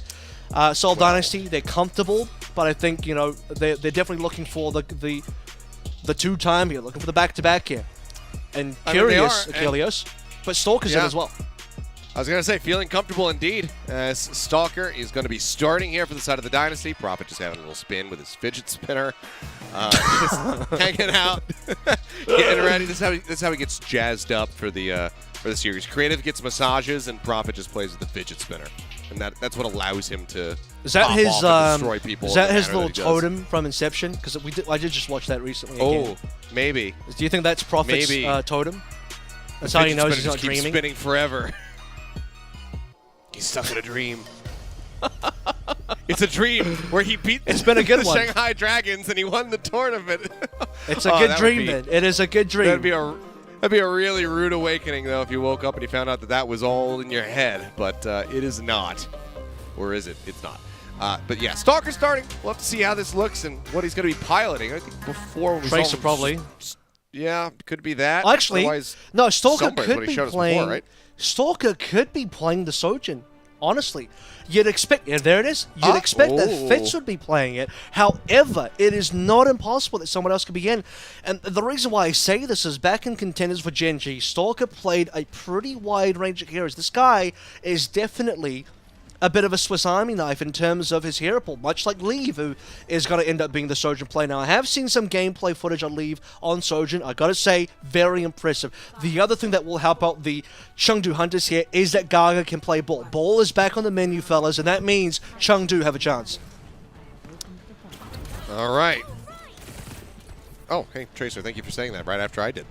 Out the gates we go. Smurf on the Doom. Gaga just rolling forward. Waiting for his moment to strike. He's going to be playing on the low ground for now, poking and prodding where possible. Prophet at the moment going to be hit by that Discord Orb. Monk receiving creatives, but not going to be taking any damage. This comp, by the way, from Chengdu is identical pretty much to what they played last year in 2021, just minus the off tank. So unfortunate for Late Young, he's not here. There's no Diva. Prophet gets the opening pick, and Solo off to the start they want. Well, Smurf again going to be hacked, though. Leave is there for the alley-oop. Scoops the kill. Monk gets Stalker. Will be a bit of a 2-for-2, though, with the faster respawn coming in for the side of the Chengdu Hunters. So might be able to get back and keep this point contested. For now, it's going to be the Dynasty looking for the flip as they wait for the reinforcements to come in. Leave. You need to see Jimmy putting the pressure on the Smurf as well, right? Because it's one of those soft counters for the Doom. We saw how much Marvel did on the Doom previously. Smurf, he's been good so far in the Doom in terms of how the season has gone. Once again, a 1-for-1 DPS for a support, but Stalker with that rail manages to find Gaga. Front line going to be broken down. Flip getting ready to come through for the side of the Hunters, but the contest does come in. And Stalker up here on the walkway finds a nice little shot. Call used. Stay safe here for the moment, but Leave will eventually get hounded down by Prophet, who's been going toe-to-toe with him thus far. Both of them now having those pulse bombs online. Good 3-piece feed there for Stalker as we progress through, and you know, this is the thing, right? Because if you want to play the Sojin for the Chengdu Hunters, which will be Leave playing it, what is the pairing there? Are you going to play Sojin Sombra? A little bit weird. You'd prefer to play Sojin plus the Tracer. That's just not within Jimbo's hero pool, though, so they're playing the 2021 comp. Nisha's going to go towards Anna there as also. At least they're playing double flex support. That will put a lot of pressure onto Smurf for sure. A pulse from Leave, not going to find an elimination, but they still manage to get on top of Creative and get the kill. Now he's got the EMP online as well. to try to work with. Rally rolling from Vinham, going to be expiring soon. The EMP now strikes Vinham, instantly evaporates. Smurf joins them quickly thereafter as they look for the extended team kill, and they will get it. Chengdu now in control of the point and ticking up. It's 62% established for the side of the Dynasty. Yeah, the EMP used there just to get the frag as well, right? I mean, we see him just kind of drop it on top of Vindane, catches some other members, but they want the supports dead. That's the primary. So, you know, unlike 2021 with the Sombras here, you just have to look for the damage into the frag straight away. It's not about controlling abilities with the CC anymore. Creative. Looking to create an opening here, just charging up these right Stalker. clicks, looking for a pick. That's a big knock up there off the pile driver. Stalker falling low. Manages to pull back, has the rails at the ready, gets one into Nisha, sends out the nade, and with the rest of the team collapsing forward, they do manage to take out the enemy Ana. Creative, however, going to fall just 2% shy of his Transcendence, so this is still very much a winnable fight for the side of the jungle Gaga. Hunters, especially with Vinham going down here. Gaga finds both. Stalker will get a headshot in on to leave. The point has been flipped over to the Dynasty's hands, at least for now. Smurf just going to be juggled into the corner, eliminated. Prophet still off with the flank, keeping this contested, making sure they can't flip it back. Gaga falling low, rolls over, grabs that Mega Pack as Prophet just continues to harass, holds on to this Pulse Bomb, but obviously doesn't want to try to commit it in for the Wrecking Ball. Just too much HP to try to chew through, wants to try to get that into a backline target. Look at Gaga, he's just unkillable, right? So much HP, just stacking on top of the Mega Pack as well. Nano on to leave, he's going to be the target. Gaga's way out in the middle of nowhere right now, trying to stay alive, and he will be able to. And as he returns, he gets Vindame. He didn't even get topped back up. He actually didn't even get healed. He just went back through on the offensive, got the eliminations. But now on the back end, it still doesn't matter. A team kill will effectively come in for the side of the Dynasty as they quick flip this back. Prophet just feeling that kill feed, making it gold. Has to be leave touching. Should be able to commit that. There we Goes go. in. So the rest of the team now has an opportunity to watch the EMP. That's got to be the winner here. Jinmu, key to the victory for Chengdu if they can turn this around. Minefield to try to buy some space, but they get cleared out very quickly. Jinmu, EMP at the ready, jumps up over the top, uses it. Smurf, focus fired. He ends up falling, but it's going to be traded out as Gaga goes down. Rally now expiring from the side of Vindham. Offers up quite a bit of grenade HP there. His leave gets the pulse in, but it doesn't find the elimination. Creative, however, will still end up going down, but no one plays the point. Nisha just a second too late to be able to touch. Leave was so preoccupied, killing off everybody, that nobody else focused enough to go ahead and touch. So that is going to be ruins going the way of the Dynasty. And that's the thing, right? Because Gaga and Jinmu are dead. The other two players that were probably in the best position to touch. Remember that Nisha's playing an Ana. The supports here between Ana and Zen, not expected to be the ones to go for it. Lee was going for frags. It's not like he made a mistake there. He is meant to go for the frags to have the turnaround, but with everyone else dying, I mean... his job was done. Yeah, he did his thing. And he got the kills. And actually, if there was a bit of a continuation on the point, had Jinmu and Gaga still been alive and the touch continued, Leave got a couple of frags towards the end there as we saw, maybe they could have been a turnaround. It's actually a very close game. Looking towards Gaga to be actually the prime difference maker. He had as many final blows as Leave. They're both on 5. Okay. Well, now Prophet taking to the skies, Jinmu to match as the Echoes come out to play. Stalker going to be shifting back over to the Tracers. Seems like Lighthouse not going to be the point for Sojourn here, as Gaga just goes crashing through the supports, but they will remain safe. No one getting knocked off the high ground nor sent sailing out into the sea. As Prophet is well into enemy territory, and off screen, Stalker will find Gaga. Good opening kills. They look to get the cap at the point first and foremost once more, and with Prophet being able to beam down Leave, it sets him up nicely to do so, and they will. This is the other thing that's good about Stalker in as well, because he has the Tracer in his hero pool. Fitz, I think, has been practicing it, but it's not really a Tracer play from what we've seen historically. And this is just going to be Smurf harassing through the rest of the back line, keeping Gaga in check as well. Seoul Dynasty off to a pretty brilliant start. Jinmu somehow off the map, I believe, or he died to his own stickies. That was a bit weird. Yeah, uncertain as to what happened there. Though, Dynasty not going to be too concerned. Just be happy to see it in the kill feed. Smurf wrapping around the back, just trying to keep Gaga contained, making sure that he can't get in on top of the supports. Make sure they have tabs kept of him. Flip about to come through, but Smurf rejoins the fight. Prophet will send Jinmu right back into the respawn room. beams him down. Gaga in the meantime does finally manage to find one. Stalker though, double pulse, manages to get rid of both of the supports, but he gives his life for 3 at the kills. same time. Nano there on to Profit, and that's just going to be the point occupied by him and Creative. I count that as a 3K, the pulse bomb for those that are curious. Yeah, it is a there we 3K. go. Well done, well done. Got 3. He was saying in the comms there. Got 3 guys. Don't worry about it. 60% in counting here. Seoul Dynasty still firmly the lead. Stalker's actually outperforming Leave so far in this Tracer head-to-head as well, which is really insane to see. I mean, Stalker finally getting some major play time, seeing his value brought to the team for the Seoul Dynasty. Here comes that Nano, though, onto Jimmu this time. Oh, he tries to get into the back. He tries to get on top of Vinheim, but Vinheim will shut him Traded. down. The kick goes through, and yeah, it will be just the Zenyatta's coming up with kills onto the enemy Echoes. Now Vinheim himself will also fall. Smurf exit with the Meteor Strike. Looks like it's going to be a defensive drop down for him, as I think the Dynasty are going to be more than comfortable to allow a flip to come through. But Smurf, that being said, does go back in. Pulse Bomb goes out, got stuck onto the Doomfist, and Stalker does manage to have the recall up. Couldn't make the blink back in, but will be able to stay alive at least for a little bit longer. But that's going to be the point flip here. Chengdu Hunters now gaining control, starting to establish some percentage. Yeah, duplicates available here as well, so ults have been a little bit slow for both sides for the most part. Stalker will be having another pulse bomb, got a 2K with that, well rather 3 before previously, so look towards it once more. They'll have to do it now because Leaves up 1. Midheim going to be taken out, no trance to be found. Smurf down to about half HP, and Stalker getting eliminated by Leave, who's looking pretty good today, as it turns out. Another Hunters will be able to hold this point. You'd hope so. You'd hope Leave looks good, otherwise things would be a little bit off. I mean, it'd be strange for Leave to not look good, although that being said, Chengdu have struggled.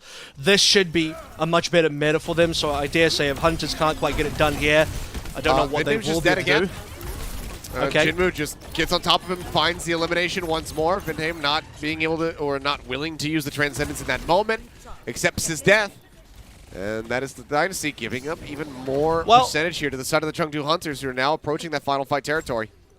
That's the thing, right? They technically have the time to play through because they are 92, more than 30% ahead, but as we climb up for the Chengdu, they're going to force their 99 pretty soon.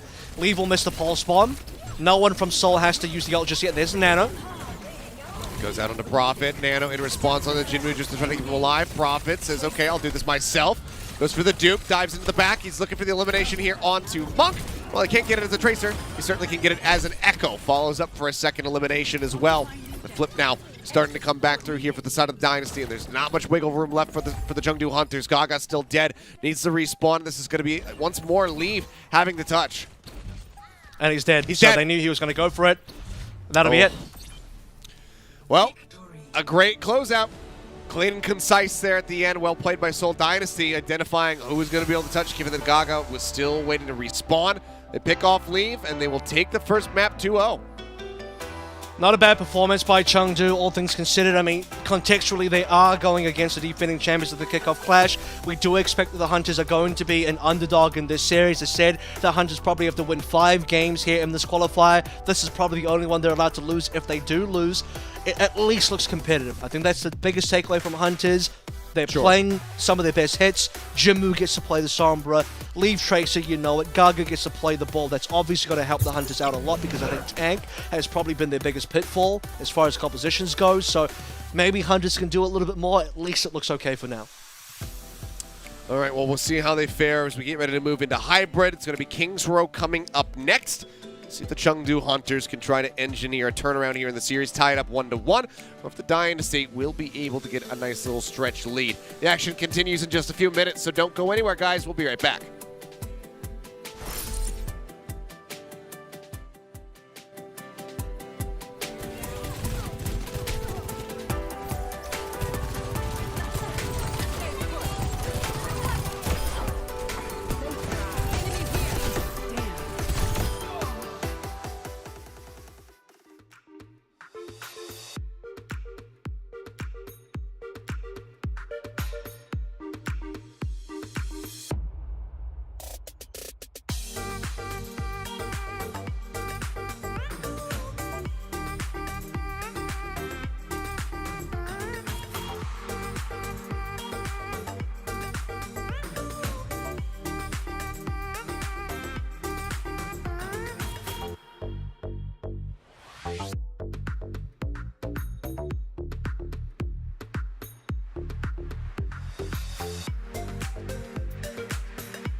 And we are back, getting ready to go into map number 2. It's going to be King's Row for Hybrid to see if the Chengdu Hunters can tie things up. Dynasty start off very nicely with a 2-0 victory over on Ilios, and that was with Stalker starting here, and it's been a damn long time. What, since maybe the first series or two that they played, at the beginning of the year. Now Fitz, though, he will be stepping back in, and we'll get to see Stalker maybe later on down the line, but looked damn good on the Sojourn, looked very well practiced on the Tracer, got himself a 3K after all.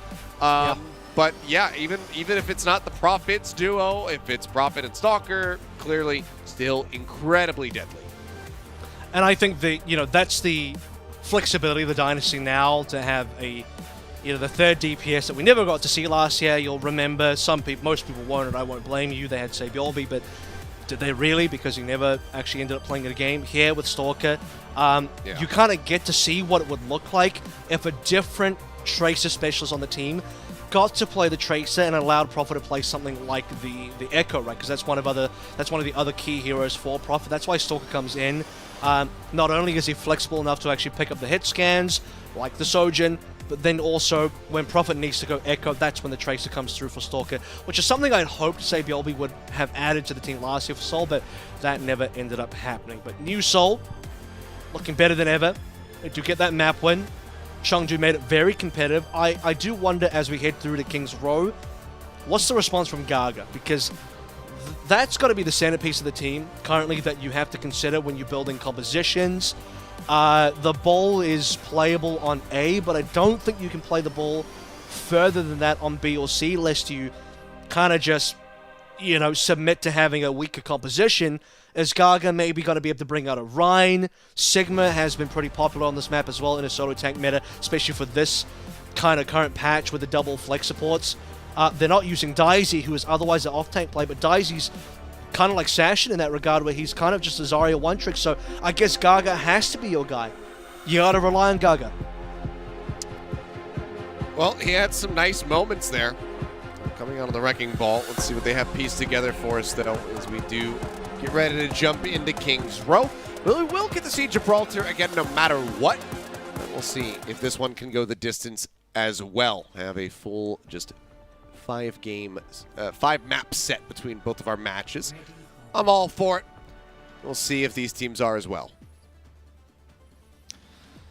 So paying attention to the Chengdu composition, they will lock in first. Alright, we are going to see the double flex support, so good, that's kind of what you want to see. Nisha onto was Anna. Nothing, we've never really seen Nisha's Anna before. That's very, very new. This is what happens when, you do have a main support on the team. You can't sub them out for anybody. Gaga's feeling sleepy, but that's okay, because Creative is actually not on an Anna, so he'll only be sleepy in real life and not in game. Lee finally going to be picking that Sojourn. He's been kind of flexing Sojourn even last patch when it wasn't good on maps like this, just to kind of tag in on the final moments of an OT. Jimmu on towards the Genji, at least it will be supported by the Anna. So it's a bit of a mishmash, not my favorite composition here. Like I said, Gaga Ball probably going to be okay on A. It's the rest of the map that I'm concerned about. Well, things will open up now. This Prophet goes to the skies. We'll see if Jinmu can get done on the Genji here. As for now, Fitz just trying to get some shots in. Landing too many of them, though. Gets a couple of hits there at the very end on the Monk. It's going to be slow gone for now, though, it would seem. For sure. Smurf got himself all the way up onto that high ground very quickly. But just pushing around the flank. Jump out. Looks for the rock. Can't quite connect on the leap. Will manage. Stay alive for now as the anti comes out. Smurf just trying to stay alive. Hugs in behind the barrier. Gaga goes rolling through. Doesn't get a back angle. Has to reload, though. Now it's just turning the sights on any target that he can potentially find. Jinmu out of the fight, though. And yeah, first tick almost there. As Creative will lose out of the immortality field. Him under an immense amount of fire will end up dying. Leave scooping up that elimination. Now is trying to duke it out here with Fitz. Fitz himself going to be going low. Gaga able to find the finish. Prophet will fall. Leave looking good on the Sojourn so far. And that will be a hold. They do give it the 1 tick, but it's going to be a minute 20 burned out of the time bank. I mean, this is Chengdu stuck between a rock and a hard place, and, it might cause them to sever their arm to get away, but they get away indeed. They only lose that 1 tick. It could have been much worse than that 2 HP for Leave. Looks like he should be able to survive here. No, actually, he won't. No one heals him. No one can get to him. Okay. Prophet with the drive-by beam just comes in, scoops the elimination. Now a second tick going to be coming in for the side of the Dynasty, and without Leave, it seems like the Chengdu Hunters are very wary about trying to contest this. Gaga now going to come rolling through. Put Smurf down low HP, and Smurf not quite facing him with the Gravitic Flux, so cannot try to, or not Gravitic Flux, but with the, his Eat. Not going to be able to take away that damage. Window does come out from Creative, trying to stay alive. Prophet able to hound down the enemy main tank, or just tank in this case. It's those kills. Once more, they open up the point just a bit as Jin was the only one occupying. He's going to have to dash out to safety, goes up onto the high ground, gets a bit of healing. Has been him, tries to lead the charge. Rally rolling, keeping himself alive. Falls low once more. Gaga will manage to crash through, get the elimination, but seems like he's not going to last very long here all on his lonesome as the beam comes down. Prophet will find the kills. That'll be the cleanup on the fight, and the cap will come through. 4 minutes now on the time bank for the side of the Dynasty with 3 ults to try to make it through B.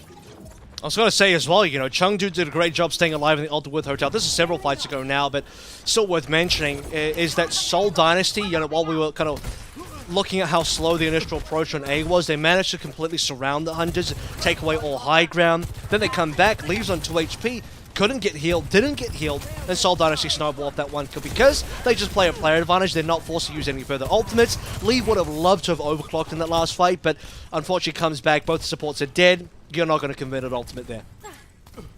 Certainly not.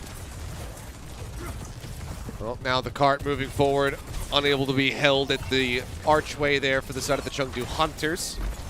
Couldn't get the contested time. Nice rock interrupting Gaga as he goes rolling through. Jinmu now trying to dive into the back line. Immortality field has been cleaned up. He's got to pop to deflect, and the Flux will drop him to the ground dead. Leave now falling low as Fitz goes charging forward with that overclock, manages to come up with at least one kill, or at least assist in it, but it's going to be Smurf who really is finding the lion's share of them here for the final blows. Picks up 3 in the fight for himself. Gaga has to dip out, and that's going to be a considerable amount of space once more opened up for the Dynasty on this push. This has to be a nano overclock as well. I don't. What we'll come up with a good name for that combo. That's what's going to have to happen here. Jinmu is freshly on towards an Echo. When you nano the overclock, the full charge rail does 195. So, well, actually, well, maybe not because Leaf's died. It's already gone. So, it's not going to happen there now. There goes that attempt. Let's think buy some time, but Gaga, he's just, he's left out the dry. There's no one there able to heal him. Monk now just going to get staggered here on the high ground as Fitz is really starting to nail these right clicks. And Dynasty making up for getting slowed up a bit on point A. They very much upped the pace getting over to B, and now they're on the final stretch. So it's 195 of body is what I was going to say there before Leaf died. So you just need like one little tap onto someone's body, then tag them in the the chest or whatever with the rail, and that's an instant kill. So I wonder if that combo will come on through. And there it is. Okay, there it is for now. Does get Fitz. Okay, follows up for another one, gets creative. And Leaf looking excellent, looks for a little bit more. Finham going to be dead in transit there. The shield bash to the sticky bombs. And Leaf fearlessly just pushing up into Smurf's face. Will help get that final elimination. So really nice display from him with that nano setup.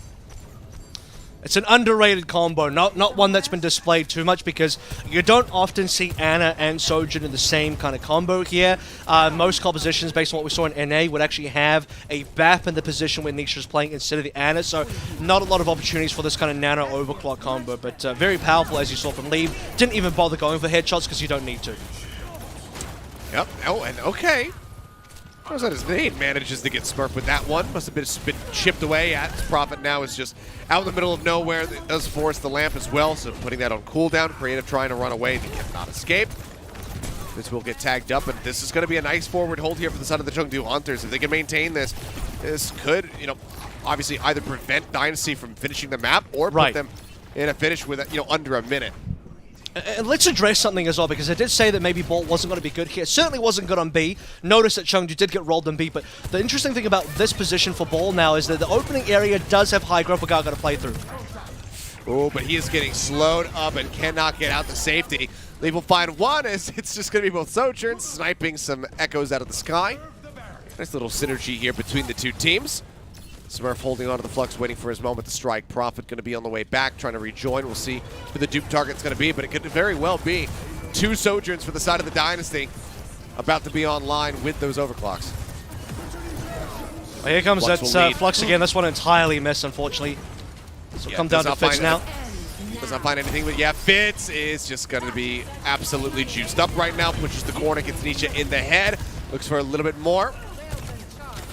Waiting it out as Jinmu did go for the dupe onto the enemy Sigma, but got broken out, cannot find a flux of his own. Finham knocking him out of that one. Prophet actually goes for the wrecking ball, creates a minefield, throws it down on the point, wants to make sure that they cannot easily contest this, and they certainly cannot. Gaga trying to play forward, trying to stay alive. The healing coming in from Nisha, throws out the nano boost just to try to keep this wrecking ball in the fight. Nisha under fire, though. Fitz, the very rapid build up there on that rail, manages to just dome him. Takes him out of the fray. Fight continuing. Creative with the window set up. Finds Gaga. Getting rid of the front line. The slide in. Leave dead. And it seems like this should be the finisher here for the side of the Dynasty. And it is. 38 seconds remaining. A good time by. Good forward hold from the side of the Chengdu Hunters. But they cannot deny potential overtime victories away from the Seoul Dynasty. And for the people watching as well, I'm not going to blame you if you missed this one, but Leave did in fact overclock at the end of the fight, just couldn't really find the mark at all, unfortunately. Most of the team was kind of dead by that point. Fitz, on the other hand, definitely opened things up big time on the overclock, got the frags required via the rails, allowed Seoul Dynasty to push on in, and look, I don't know about anyone else, but I get a little bit nervous when Jinmu does a duplicate, because I'm thinking, he's not really known for the big hero pool, so I do wonder, is he... Does he have a Sigma? Has he played a Sigma before? Well, but look at it, didn't really end up doing too much. Couldn't get the flux in there. Little bit unfortunate. Yeah. And Chengdu, I think it fell apart when Gaga died just after me praising his ability to hold in the early areas of C. And to sort of finish off that point now that I've got the time to do it, once the payload starts getting enough distance, that you are past the initial high ground of C, the ball falls off entirely. I don't think there's any real value there. Speaking of falling off, Fitz just can't quite get this jump nailed. It's alright, we'll wait a couple seconds for you. Or the entire world's eyes are on you. No pressure, Fitz. So really, for Gaga and the Hunters to succeed, it had to happen all in that early hold. And, you know, that very forward hold, abuse all the high ground. That's when ball's good. Once we're past that, it's all done. So Chengdu, you know, appraised him. He died, and after that, Hunters had no control ever again. Well, let's see how they fare now on the attack. Gaga going to be going over to the Winston instead. Smurf just stays there and elite. Oh my god, he goes down to 1 HP. Does manage to stay alive. Narrow margins. But as you can see, when Leaf takes damage, all of the healers on the side of the Chengdu Hunters turn sights to him. Make sure you keep Leaf alive, and that is why Creative now going to fall. A good pick off, and that's without the immortality field being used. So a major kill as Leaf now looks to take the high ground away from Fitz, and he is just battering him. Fitz trying to retreat. The shot's still flying. Leaf on the hunt. Throws down the nade. He tucks into the corner, and Leaf says, yep, I can do that too. Throws it down. He's got nowhere to go. Oh, knows how to clear his angles in the gunfight, you know what I'm saying? So, yep. Uses the utility correctly there. They'll get the cap off the back of it. It's funny you say that, you know, Leave goes low and the healers just go for him, because I didn't quite see that on the A defense, but they've learned their lesson. They keep Leave alive this time, and they benefit from it. That they do. A massive time bank here on the side of the Chengdu Hunters. 5 minutes, 20 seconds. Profit. Gonna be dead. I mean, Leave is just kind of fully choose trail, ready to go, and just fires it straight into his torso. For sure. Nice little pickup. Ultimate's coming alleviating online. a hell of a lot of pressure there.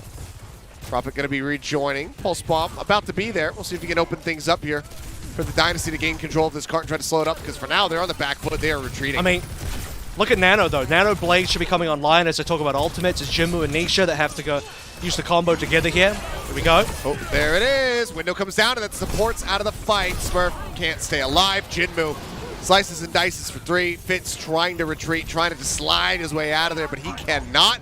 Leave once more. We'll hound him down. It's a team kill. And, I mean, it's one more attempt at getting point B hold here for the side of the Seoul Dynasty. Otherwise, this is going to be a big time bank bump up once more for the Chengdu Hunters.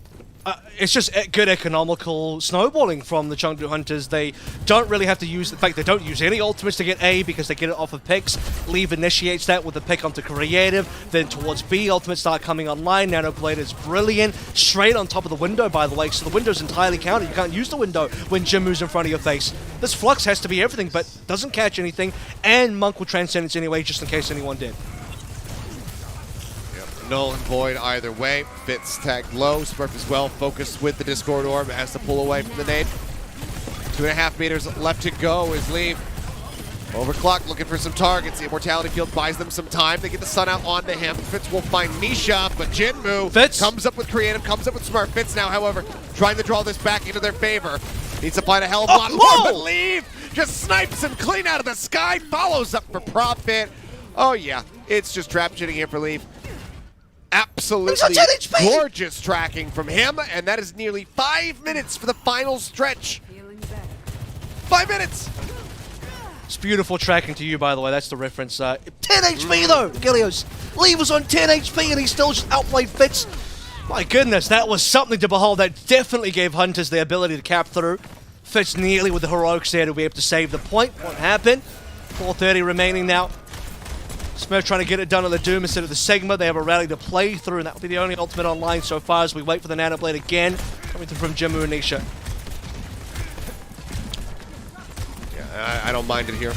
The last point, too many whiffy fluxes there from the side of Smurf. Now he goes straight into the back line on the Doom. Manages to help assassinate Monk. Vinham keeping everybody alive as best as possible with a rally rolling, and it seems like Dynasty will be able to stop up the cart for the very first time. As Profit just getting that final little elimination here onto Jinmu, and it looks like he's going to hang back. He's going to wait and maybe get a cheeky pulse stick in. It hasn't been scouted, though, so we'll just go ahead and collapse back into the rest of the team. I mean, even just one reset kind of costs a lot of time for the Hunters, not just because of the fact that they lose a fight, but there's continual snowball there as well. Look at the defensive positioning now for the Seoul Dynasty. All has to be regained by the Hunters piece by piece. 3% away from this Nano Blade now, though. So, you know, Smurf wants to initiate early before the Blade's a factor, but Jinmu goes in. Not going to happen, and Creative cannot get the sleep start to connect. Slash through. Jinmu once more finding 3 with a blade. Big value for him. Follows up with a headshot. No ace. Shurikens onto Vinham. That is the team kill. That is a massive amount of distance now allowed to be taken by the Chengdu Hunters, who will be rounding the final corner.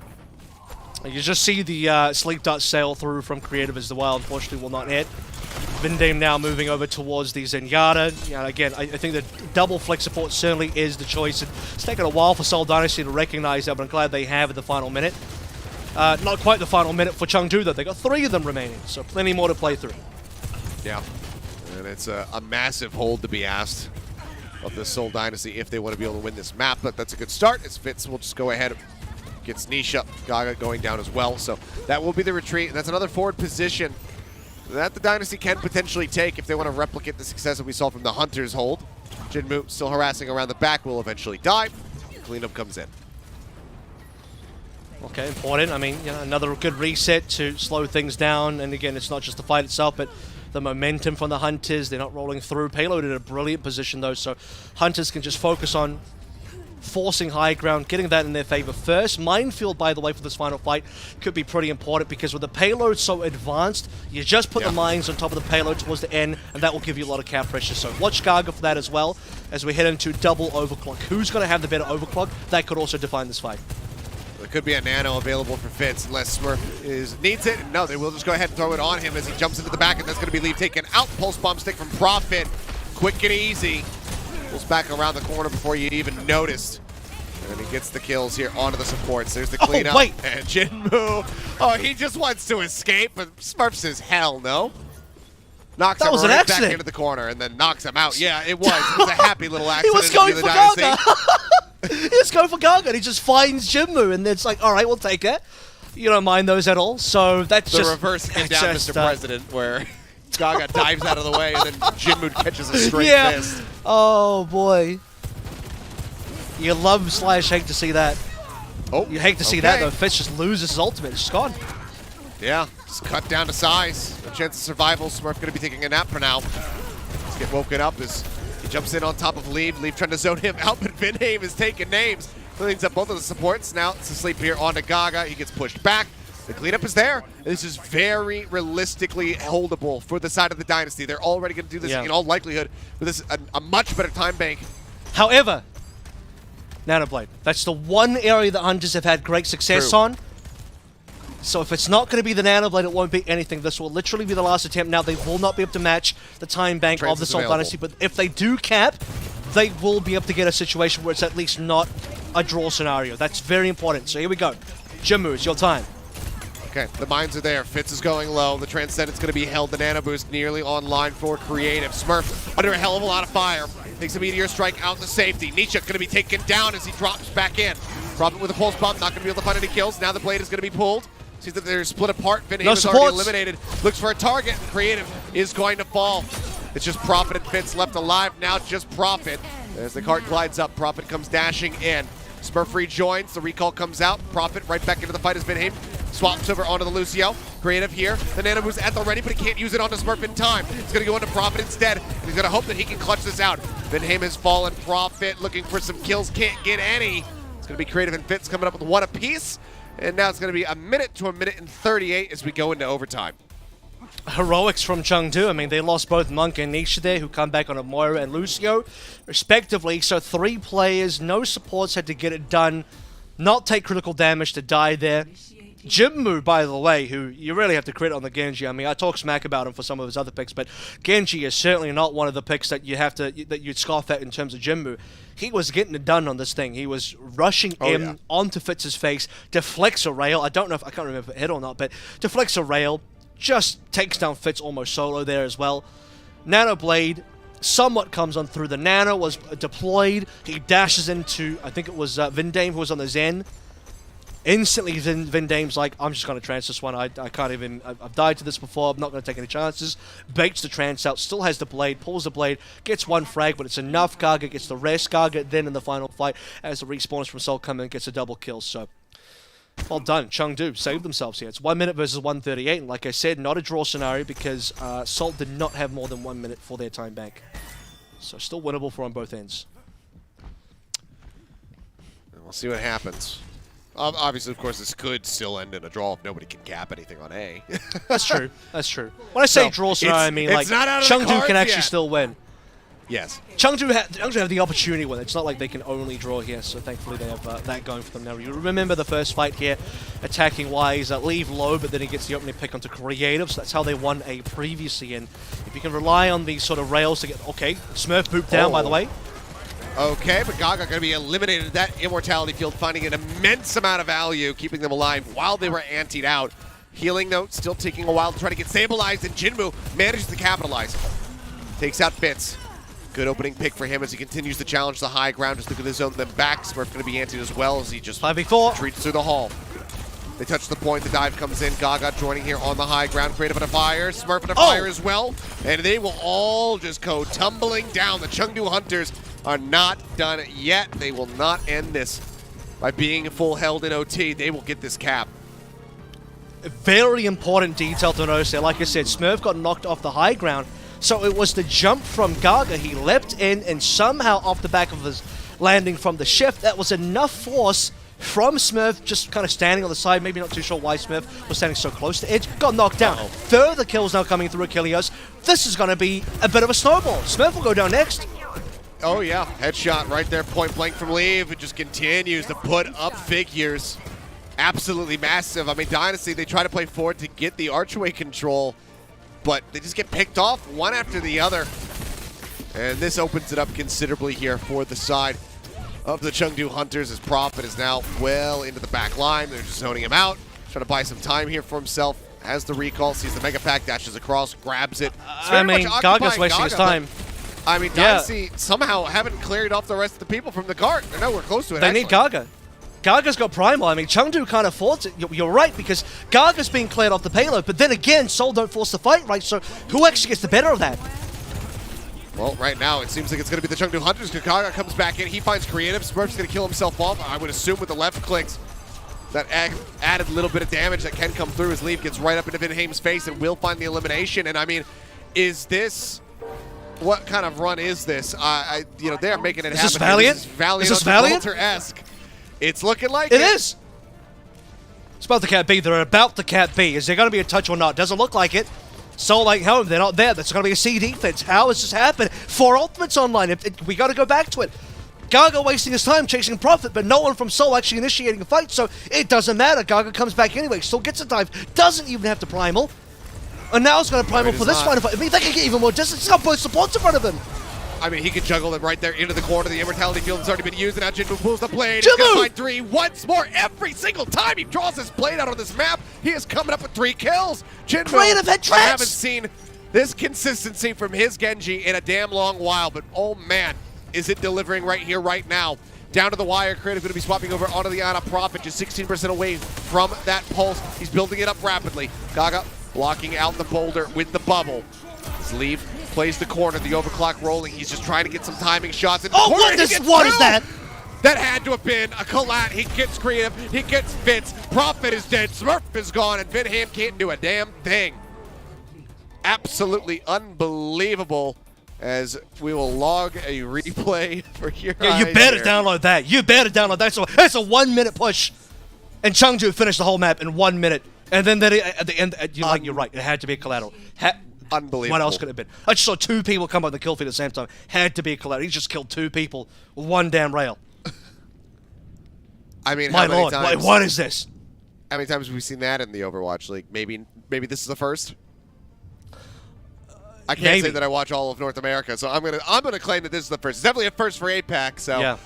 Oh boy. I'll be straight. I don't care about half the North American games. No one. Who does? That's how it is. I am just saying the truth. Here we go.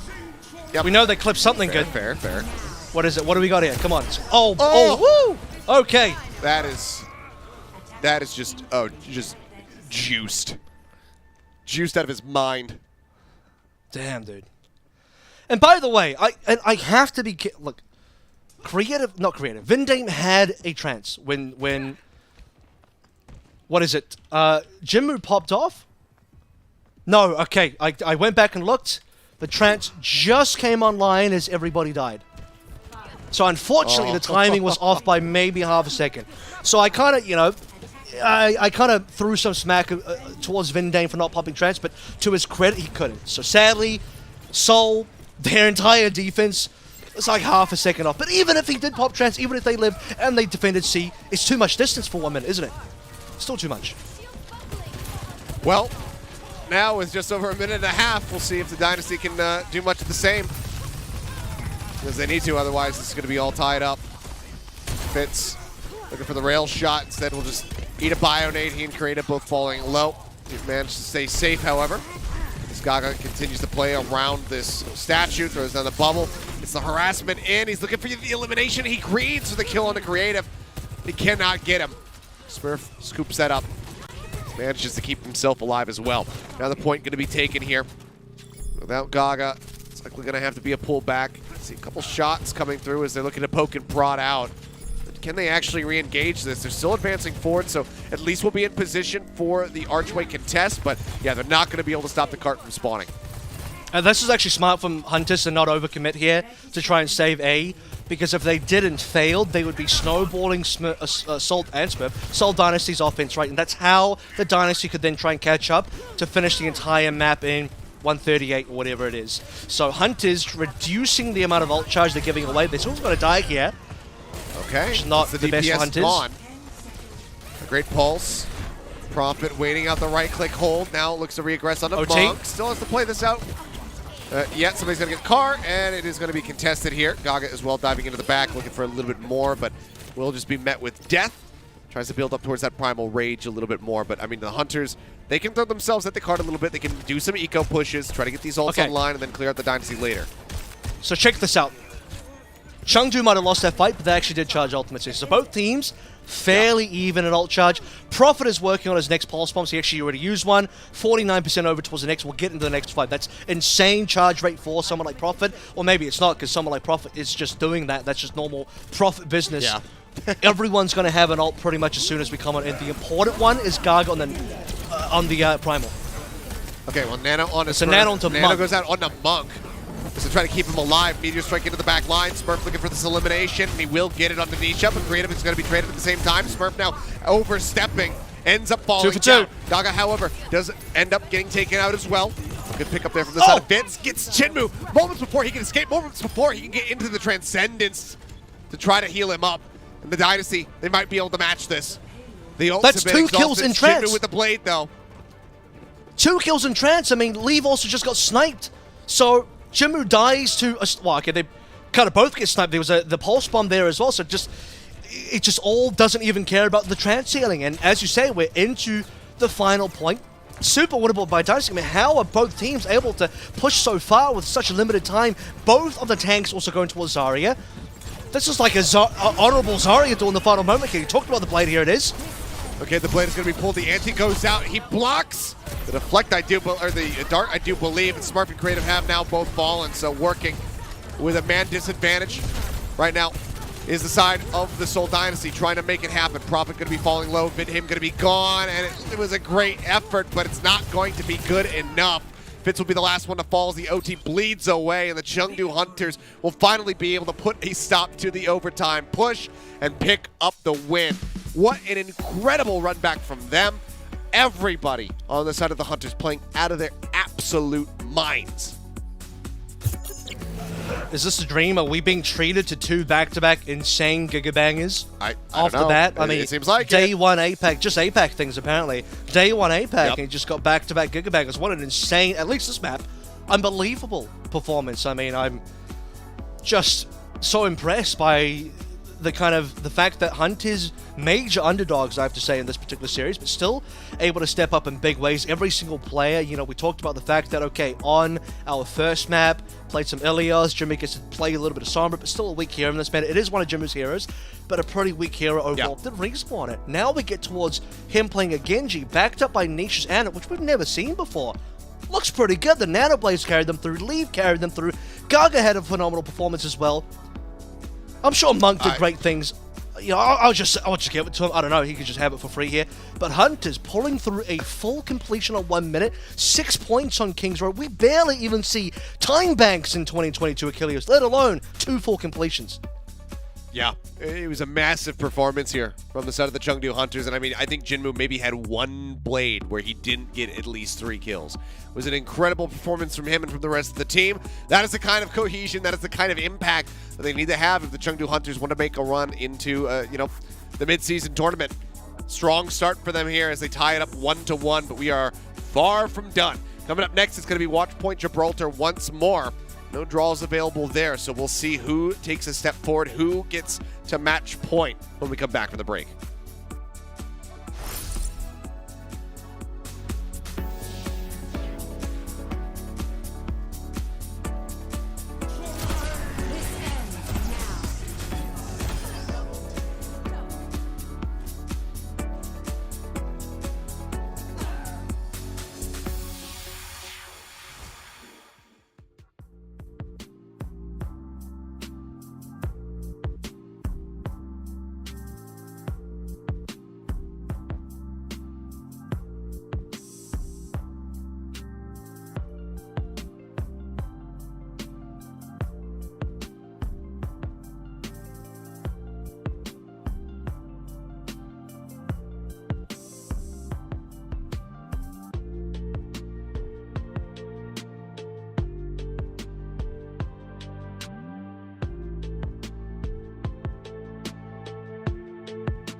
This ends now.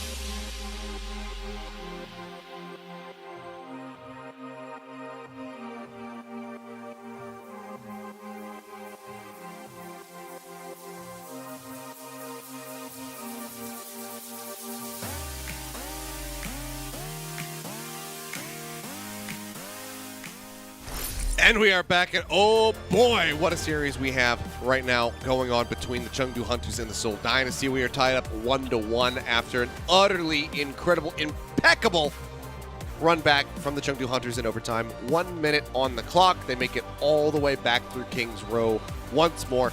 And the Dynasty, they can't match. And I don't really blame them, because it was a near impossible task when the Chengdu Hunters managed to make it happen. the Dynasty, they can't do it. Now we find ourselves tied up as we go into Watch Point Gibraltar. Yeah, I mean, that's just, it's such a treat. That King's Row, you have to revisit it. It was so impressive how Hunters were able to come back, and it was still such an insanely good a fight from Seoul as well, right to the end. And it really goes to show, you know, had Hunters not finished the entire map twice, Dynasty likely would have won the map based on their distance. They still got to see. They just couldn't finish the map again, which, as you said, hard to blame them. It's difficult to do. Nearly impossible to do. Usually shouldn't happen. Yeah, it's just one of those things that it's not normally, but the Chengdu Hunters managed to make it work. Now, Gibraltar, we go back in once more, saw this. I mean, this was the staging ground for the Valiant's reverse sweep. This is where they picked it up, and it really got the ball rolling with an incredible OT push of their own. With Stalker coming back in, seems like it's going to be a stray away from the Widowmaker, though, that we were seeing Dia find so much value on just earlier. Yeah, it's not really for every team, right? I think when we look towards the Stalker Prophet combination, it's unlikely that you'll see a Widowmaker. I think Stalker is someone that can play the Widowmaker as well, but I wouldn't consider that to be one of his primary picks. So we'll see how that goes. Most like, I mean, it wouldn't be impossible either, but here's the thing, Achilles, if you really just wanted to play the Widow here, you'd probably just leave Fitz in. So my assumption has to be, okay, Stalker, TP out, then likely will be either on Tracer or Sojourn. So that'll be kind of the mix here going on in. Jimmu for the Echo. Thought it was a little bit lackluster on the opening Ilios. Will have to be a much better performance on this Echo now to, I think, get the map one over Seoul. Stalker just going to be going back over to the Tracer. Okay, no, changes it up. It'll be one of the two I said. I'll take it. Whichever. Yeah. And Smurf, I think, going to be a lot more comfortable now. Goes back to familiar territory with the Winston, of course, with this map. And while he is a man that can wear many hats and wears them well, I think that the Sigma hat right now, it needs to be resized to fit. It's like Custa, his brain's too big. Oh, alrighty. Nice shot there from Stalker. Get leave. Goomba stomp in on the Prophet, though. Jinmu able to pick up creative, so it's not without cost. Cart, however, still continuing to advance forward, getting to the top of the underpass ramp. Gaga's back now, so that's important for the Hunter's ability to fight this one again. And both teams pretty much almost running a mirror here, but I do, again, prefer the double flex support of the Hunters to the break coming through from Vindame. Smurf down, that'll slow things considerably. I believe payload distance is reasonable for the Seoul Dynasty, so they got that to work through in terms of trying to get up to high ground. It's been slow going for both of our Annas, though. Nearly a minute 30 gone, and we're barely halfway towards a Nano. Okay, leave finding Prophet, though. Hasn't really been able to find too much value so far in the map. Stalker as well, getting zapped away at. Gaga will find that elimination, and with this forward push, the Chengdu Hunters definitely starting to feel it, getting into the groove here as they clean up the enemy team. Prophet just now re-arriving, has to recall instantly back into the spawn room just to stay alive. I gotta say as well, you know, a decent number of eliminations for Jimmu, so talked about the fact that he would have to step up here on this map. You know, now that we're away from the Genji, which we do trust Jimmu on, the Ginmu, I was about to say, but now we're on the Echo, so nearly on towards the duplication, so a reasonable amount of damage coming through, and this is timed with the fact that Nanos are nearly online. Gaga already has a Primal, so Chengdu looking good ult-wise. See the contest there onto the high ground, just trying to keep Smurf at bay. Jump in, put a little bit of damage here onto Leave, but as we've already pointed out, Leave gets pocketed, he'll be fine. Gaga going to be taking a nap well into the back lines, wakes up, has just enough Primal Rage left to try to rejoin with the rest of the squad, but Smurf finding some value, helps struggle around Monk to get the elimination. They'll follow up with Nisha, that's the supports now out of the fight, and a big opportunity for the Dynasty to go ahead and get this cap, and yeah, seems likely. There's the final kill, an extended team wipe, as the supports are going to be split spawned here. Dynasty can pursue forward and try to get a punish. This is kind of what happens when, you know, one Primal goes sleepy on the sidelines, and we talked about the fact that Gaga looked a bit sleepy on the cam, so now he's going to be slept in game as well, whereas Smurf got to actually play the game with his Primal. Doesn't get to play the game on this opening fight, but that'll just give Chengdu now the opportunity to hold forward if they want. Yeah, they did go aggro, trying to get the supports. It took Nisha quite low, but it wasn't enough to get the elimination, so flying a little bit too close to the sun there was Smurf. It's taken out, but Stalker going to alleviate some pressure. Gets sort of Jinmu out of the skies. Let's get jumped on. Now him gonna fall, but here comes the overclock. Manages to find one. Leave. Domed. He's pushing forward. He's looking for Gaga. The shot not quite going to connect, but that's a great one. On to Nisha. Quickly identifying the position of the enemy Ana, getting the elimination. As they'll now move up over the top. Stalker flanking from down below. Good amount of space here for the side of the Dynasty, making decent pace. I figured it out, by the way, Kilios. I dubbed the combo the Nano Clock, so there it is officially now. The Nano I think Clock it sounds good. Straight to the point, tells you everything you need to know. Does a bunch of damage. You'll notice that Stalker didn't even charge his rail the full way through. Just knows the damage output's like an even half charge with a Nano Boost, enough to take down Leave there in a one-shot. So Nano Clock combo, definitely making the rounds. I was thinking that or the overboost. Either way, I like it. Dive into the back. Stalker going to just get hounded down. Gaga will find that kill with a primal. Prophet well into the back line. Is going to recall, but he doesn't have too much of anywhere to go.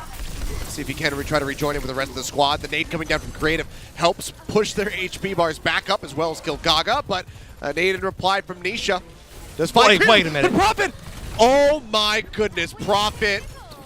Oh, egg on the face of the Chengdu Hunters. Prophet says like, yeah, I guess you guys forgot about me.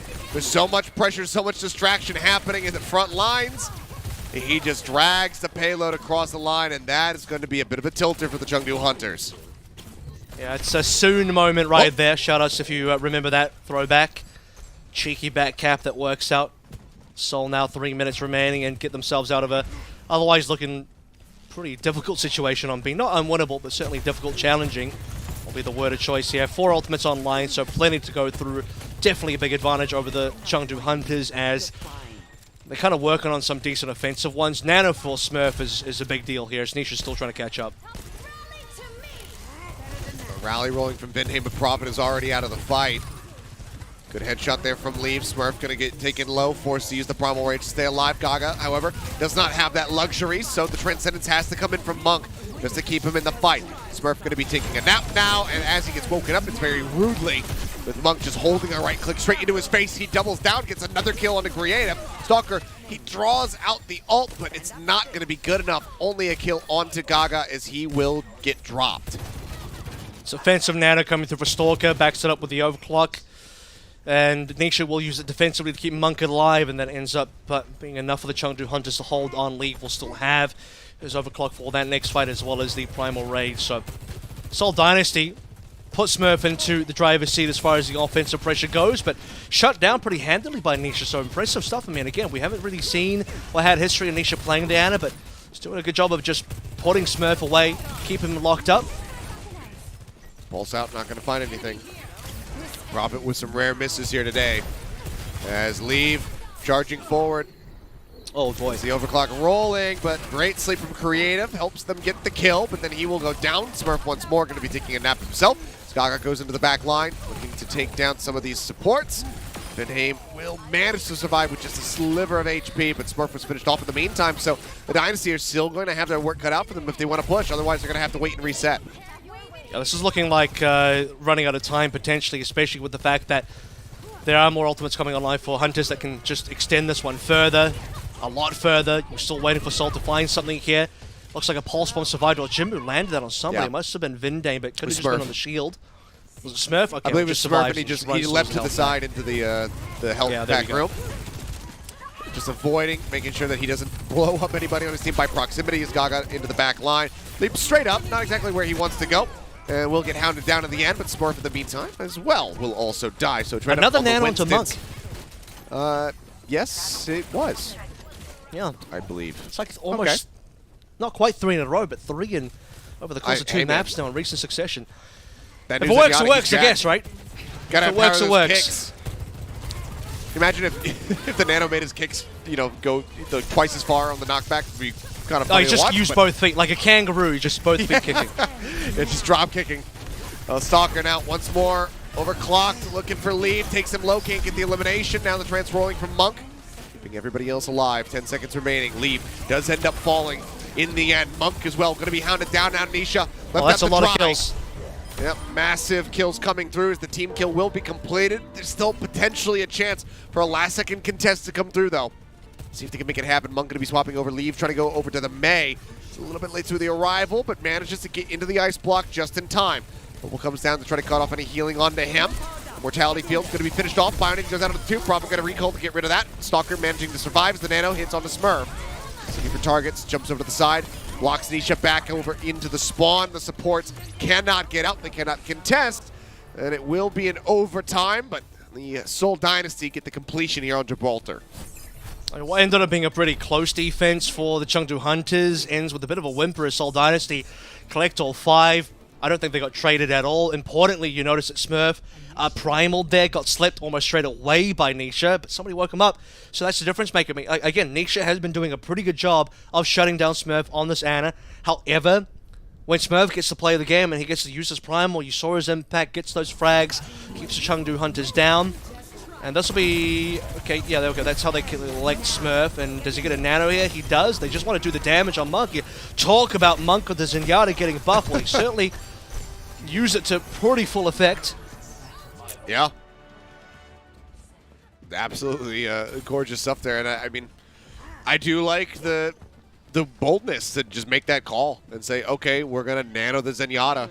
Sorry, Leave. It's not going to you. You know, if they already pocket heal him so much, how much more can he ask for until he's just being way too selfish? 225 HP on the Zen. Let's just double that effectively with the damage reduction. 3rd DPS. So that's one of those, like, well, you know, it's definitely no accident when Nisha's done it like 3 times at this stage, as I've said. Back over towards the Brig Zen for now, though, on this particular attack. This isn't going to be some TP strat either, because Gaga's on board. They're just going to play this one in a normal kind of way. I did say that Stalker had the Widowmaker in his hero pool, so time to test this one out. See if it's still fresh, or if it's maybe a little bit rusty. Again, haven't really seen him on this for a while. Yeah, it's a bold strategy, Con, to try to bring this out right now. But Stalker has widely looked very good today. Looking for Gaga, just a little pot shot over towards him. Knows that he's not going to be able to do too much significant damage to the ball, especially once he starts rolling around. You lose that head hitbox.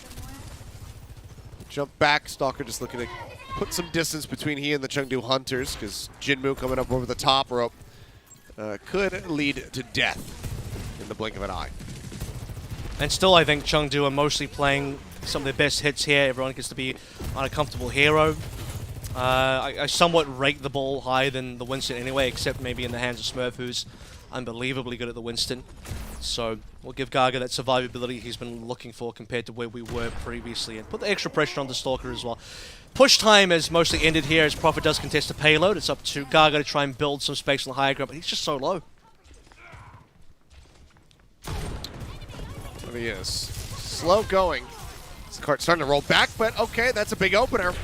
Leave just, not even with a rail, just headshotting Stalker with the left-click projectiles. Big opening kill now as the rest of the Chengdu Hunters pushing forward. That support's gone. Prophet managing only to find Nisha, but it's not going to matter. Monk cuts him down to size. Smurf is eliminated. And that's going to be point A and a very healthy time bank here for the side of the Chengdu Hunters. Now Stalker's going to go towards the Ashe, so that's, again, interesting because the Sojourn would be the preferred pick. He definitely plays the Sojourn. It's just the Ashe pick will be the choice here, which again is still strange. Monk 75% towards that next Transcendence. I mean, everybody's so close to ultimates here. Nisha's not even playing the Ana anymore. And it comes down to the fact that despite the big Byron landing on the Chengdu Hunters, they didn't really care about that. They got all the kills required. As the ultimates start to come online for Soldo, this is where they got to go. And they get leave already. Good kill with the swap up. Just looking for a little bit more. They know Jinwoo is going to be playing around the top left, and they should know that he's going to have that blade online. Harass down quite low. Prophet now looking, trying to get sights over to Gaga, trying to build up towards that pulse bomb. Just for now, it's fairly neutral fighting. Gaga just keeps the cart contested for the time being. It's got to be a blade, I mean. Oh, there it is, finally. Led in there by Creative, but is it too late? Jinmu trying to dive into the back, will manage to get on top of Creative, looks for a little bit more, and Stalker is actually going to be eliminated by Gaga in the end. Smurf with his Primal will find Monk, but I don't know if he's going to be able to get through Nisha. The rally is rolling, and now the team is falling down around him. Smurf will get Jinmu in the end. It's not kills without repercussions for the side of the Chengdu Hunters, but I think they're going to be very happy with the kills that they have found. Smurf narrowly making out with his life, but the cart is being brought forward by the rest of the team. Yeah, it's expensive though, I mean, right? You get 3 ultimates used here for a mostly one fight. I say mostly because Seoul still slowed down the payload, traded kills as well, forced the respawns, which means no snowball for the Chengdu Hunters. A decent minefield to come on through. Cleared very quickly though. Yeah, not going to last too long. Bubble gets popped. There goes the mines, just clearing them out. Rally there from Vinheim. A lot of people with that green HP to hold on to here for a little bit longer. Sleeve holds on to the ult. He's looking for a target. It's the cart not far off the mark now. Making it into point B. Push up here onto the high ground. Stalker gonna fish Gaga with the punch. It's that elimination, but here comes the overclock. Leave now. Trying to charge forward. The bubble blocking a lot of these hits though. It's one shot there into Vinheim just across the chest. Not going to be the headshot that he would so desperately love to have. The bomb going to be going in. Stalker getting Jinwoo in the drop down. The bomb cleans up Nisha. That's going to be the fight victory going the way of the Seoul Dynasty. Drain down the clock just a bit more. Smurf low on HP. Can just go ahead and be a battery for Vinheim and Creative. They counterplayed that overclock so beautifully as well. You saw what happened there. Smurf drops down the bubble. First couple of shots from Leave have no purchase because of that. Then the Vinheim whip shot just forces Leave backwards. So his entire overclock, he just wasn't able to see anybody or hit anybody. Just perfect execution from Seoul Dynasty to make sure he can't get anything there. Unfortunate miss by Stalker. Could have probably have killed Jinwoo there. Time definitely running out here. So this map looking pretty comfortable for Seoul as it's getting more difficult for the Hunters to break on in. Nisha anti, diving to the back. Smurf going to find that elimination. He's got the primal as a bailout technique if he needs it, but he will not, at least not yet. Jumps out. Oh, he is limit testing once more. This man narrowly survives. Stalker 16 though, HP, I think. it's a nice nice peel. Will get Leave as well, and that could have made the difference in Smurf living and dying if he hadn't gotten that pick onto the enemy Sojourn. Now a minute and 15 seconds, about to be back in the clock. Chengdu Hunters, can they break through? They have the trance, they nearly have the rally. It's also the primal as well, right? The usage of the primal or not also makes or breaks because now Smurf can save it for the final fight, especially in a situation where you are 4v5. You need to buy time. Actually, they're not being Gaga pressured. sleeping. Chengdu, because of Gaga sleep. Okay, now they're pressured for sure. Yep, that's both the supports dead. Vinheim right now currently running back. Prophet going to be taken down. Now Smurf going to have to be the only one that could contest, and it seems like he will just They're not decide going to for it. hold the ult. Yeah, they're not going to go for this. They know that they're just far too split spawn, and now they're in a really rough position. This is going to be interesting to see how they try to pilot this. They might just try to fight back from this position, but Stalker looks like going to be sent off the side of the map. Sleep dart there onto Gaga. We'll slow him up for just a moment as Smurf comes diving down onto the rest of the Chengdu Hunters looking for some picks. It will be Nisha as the primary target who falls. Then him going to be traded out though, so that's the Briggs gone, but Prophet gets Monk. Leave is out. And even with the disadvantageous spawns, it seems like the Dynasty are going to be able to win out this fight. They're going to be able to stabilize. Well, what I'll say about the disadvantageous spawns is the fact that they're all together, so, I mean, you could just make a fight happen, and they do. Smurf not going for the primal on B for the final fight says that they wanted to bank everything in terms of resources on holding very close 4C, but they didn't actually use ultimates. Neither did the Hunters, because Hunters didn't want to be baited into a poor economic situation. So both teams played a pure neutral outside of Jinwoo, who might have used the pulse bomb there, not too sure. And at the end of it, because Hunters got both supports of Seoul have to back out. Down to Smurf, he's trying to pressure Monk, and he will. He's going to force the Transcendence out. Smurf now just jumping back around the corner, pulls bomb out from Prophet. Not sure where it went, but either way, he is dead. Gaga swinging through, manages to find that elimination out. Vinheim and Stalker going to be taken down as well. Smurf falling low, has the Discord Orb on him. Decides to go for the full reset, but it's going to be one last contest here for the side of the Dynasty. A lot of ults to work with, but they got to get out there quick. Bob's important here as well. Primal, they can delay for a very long time. This should just pull everything out. I mean, just the back of those two ultimates combined will mean that Hunters have to do a lot here to try and get the scav. The Bob gets booped away for a moment, but it was still in range to contest. Now they clear it off the point, dive into the back line. Jinwoo looking for Stalker. They take him down low, but they haven't been able to eliminate him yet. Primal's rolling from Smurf. He is juggling Nisha all the way away from the rest of the squad. Now he's got the other supports, but there's just too many players all clumped up in that room. The Smurf ends up dying. Has the fast run back, however. And right now, Chengdu Hunters are in a bad spot. That pick from Prophet, that shot from Stalker, that could cost them dearly. 8 seconds remaining, and someone's going to have to touch. They don't have a Tracer to do it. Gaga coming around from the back. Going to try to swing through. Can they deny him? They do. They shut him down, and that is just going to be it. Beautifully done by the Seoul Dynasty, but so very close once more between these two teams. This very well could still go all the way to 5, but for now, it's going to be the Dynasty moving up to match point 2-1 with a win on Gibraltar. Such an intricate sort of flow of the ultimates being exchanged towards the end there as well, where the opening fight that we have on C, as mentioned, with Smurf not using Primal on the end of B, they wanted to go for something aggressive straight away. No one used ultimates. It ended up being Chengdu Hunters using ultimates on the secondary fight to get across that final corner, but then they didn't have enough to sail it home. It was Seoul Dynasty still holding on to, importantly, both Bob and Primal, delaying the payload, buying time, Smurf trading kills, comes back alive. Stalker, what an insane flick on that Ashe, by the way. Off the back of both him and Prophet getting frags, it ends up being enough. Just got to stop people from touching. They do, and we're done. We're out of there. Seoul Dynasty now lead 2-1. However, like you said, it's so close. Chengdu Hunters have played so well that it's unclear that Seoul have just won this match so far. I still think Hunters could still be in it. 2 more maps to play through, maybe just 1. We'll see. It's been narrow margins the whole way throughout. I mean, aside from Ilios, really, but even then there was a little bit of back and forth there from time to time. But I'll tell you what, Avril, you could turn off the nameplates here and I'd just be like, yeah, that's the Prophets duo. Stalker is stepping up to the plate. He comes out with the Widowmaker, says, not going my way. Goes over to the Ashe, immediate impact found. Wonderful performance from him. With that, also with a Sojourn throughout in the maps that we've seen him so far. I'm looking forward to seeing if he is staying in or if we'll have Fitz rejoin. Don't care either way. They're both incredible. But I love the series that we have going on. We started things off with a banger. We're right back into a second one. Match point for the side of the Seoul Dynasty. Chengdu Hunters, can they take it to 5? We're going to find out in just a few minutes, so don't you dare go anywhere.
And we are back, and things continue to heat up. 2-1 the scoreline here as the Dynasty, they barely managed to clinch out that victory there on Watch Point Gibraltar, but they successfully hold. Chengdu Hunters now on the back foot. Need to win our next map and a push and see if they can take this all the way to a Game 5. I, for one, as per usual, Avril, am all about it. We already had an absolutely incredible Game 5 series to kick off the day. Let's finish out with one as well. My only concern here is that because we are going to call a CO, you know, the comps are limited for Chengdu. It's across the board. I mean, you know, it's again ironic that Leave, probably the most flexible player in the world, he's unfortunately he's on one of the least flexible teams, and it means that if you get to Coliseum, think about what are the good heroes in Coliseum we have. I think Rhine kind of at the top of the list. If Smurf just goes Rhine, and Dynasty play mostly a brawl composition, I think they're pretty favored on this map because there's not a lot that Gaga can do. He's never really showed his own Rhine. Zari would not be the right call here. Ball is an option, but I don't really think this is a great ball map. I mean, you don't have good high ground to abuse until you get to the checkpoint. Don't get me wrong, but the opening neutral in the sort of concourse, not great for ball. Really unfortunate for ball, actually. So Winston, I probably wouldn't recommend here. Most teams have not really ever played Winston here, so I guess you got to go towards the Gaga Doom. Has to be the option I think is most likely being played by Chengdu.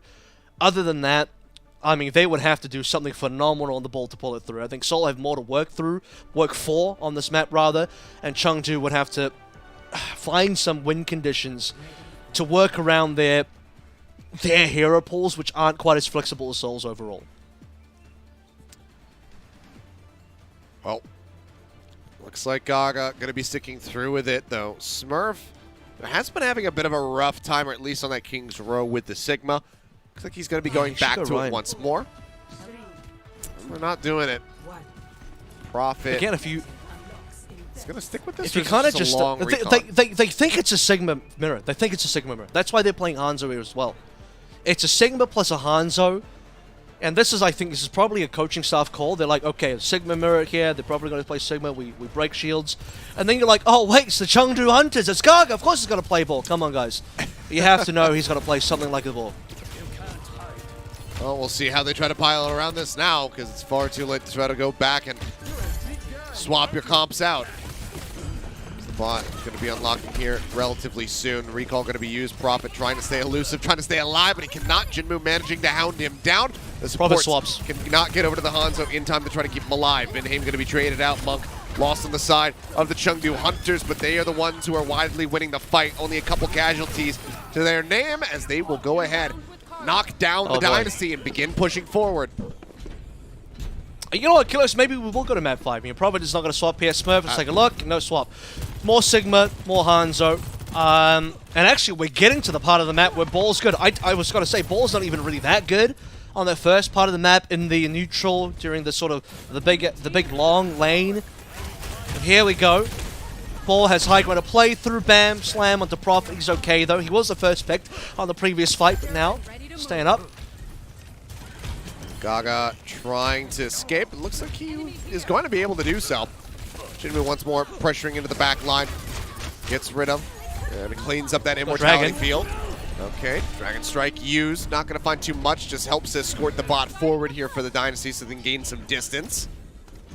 Gives them a bit of space, but they are being flanked. Completely surrounded here at the moment. Pulse bomb after Jinmu, not going to be able to find any eliminations. Prophet once more being dove on by this Tracer consistently. Jinmu chunking him down to about half HP, but it's going to be Stalker who manages to find the first kill in the fight. Leave going to be taken out of the fray, and that's going to give Stalker a massive lead. The overclock about to be online for him, and that could really allow them to gain the lead in the distance accrued. Nade going down. Awkward mines as well. Zone out Nisha. Rally's rolling on either side. The Flux at the ready. He's looking for a target. Can he get the catch? No, he cannot. It's going to be a whip there from Smurf, but the trance does get forced all the same by Monk. So either way, Stalker. It's a fairly desirable result if they can win out the fight, and so far it's a good step forward. Storm arrows from Prophet, managed to find Monk, but now Stalker going to be taken down. Prophet finding a little bit more. Will eliminate Gaga. With Leave gone, that's the lion's share of the damage, the front line. And it's just the supports trying to stay alive as Prophet goes jumping in the Nisha's face. It's good snowballing from Seoul. Like I said, the mines were pretty awkward from Gaga as well because Leave already died. Gaga was on 1. Couldn't stay alive to just kind of boot people into the mines, and then you just see the payload move past the mines and no one cares anymore. Most of the ultimates got played that really starts with Prophet's Dragon Strike, which we'll have again pretty soon, clearing the payload, allowing them to have the space to play with another dragon now. Yep, another Dragon Strike through just to create some space for them. Nisha, they're just way out in no man's land. Stalker comes to the rescue just to make sure that they can confirm that kill. And it's now going to be nearly double the distance set up here for the side of the Dynasty. Could be a as they cap. approach the first checkpoint. It could very well be a cap right here because they continue to win out the fight. The Chengdu Hunters trying to keep everybody alive, but Jinmu arriving right in front of Profits. Not quite crosshair, but right in front of the bow. Finds that kill. Now the bot will take his break, and the Dynasty shift over to try to fight in front of the spawn. Credit to the Seoul supports here, keeping everyone alive. I mean, the kill pressure on Prophet's gone. As a reminder, again, he was the first down in that initial neutral. Now he just, I guess, hasn't died again. He's just doing all the damage required. Yeah, he hasn't died again. So it's been tough for the Chengdu Hunters to get onto these key members. Bionade out onto both supports. The Immortality Field does go down. That will be the cleanup. It was committed there by Creative as well. Might have been a bit overzealous with that use. Well, finally, the Chengdu Hunters will break free of the oppression that the Dynasty were putting them under. They get the cleanup here onto Smurf. The bottle starts shifting back. 79's a lot, though. I think that's a good amount of distance. And again, we are on the 10-minute timer now instead of the 8-minute timer for a push, so a bit more time for Hunters to try and make that comeback happen. Overclock available now for Leave. 3rd Dragon Strike online for Prophet. He's been pounding on this Hanzo. So since he's basically not really died too many times after the first one, just the one up extra, he's been kind of doing it.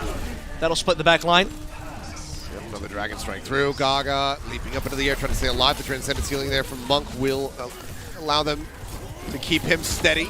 Creative going so very low, but he manages to just lob the nade in, I assume at his feet. Finds Jinmu, his Prophet cleans up too and looks for a little bit more. And we'll just go ahead and bop Nisha on the nose. The bot once more shifting away, and this is starting to look dire. Even with 5 minutes left on the clock, it's not great. You know what? Side of the Chengdu Hunters.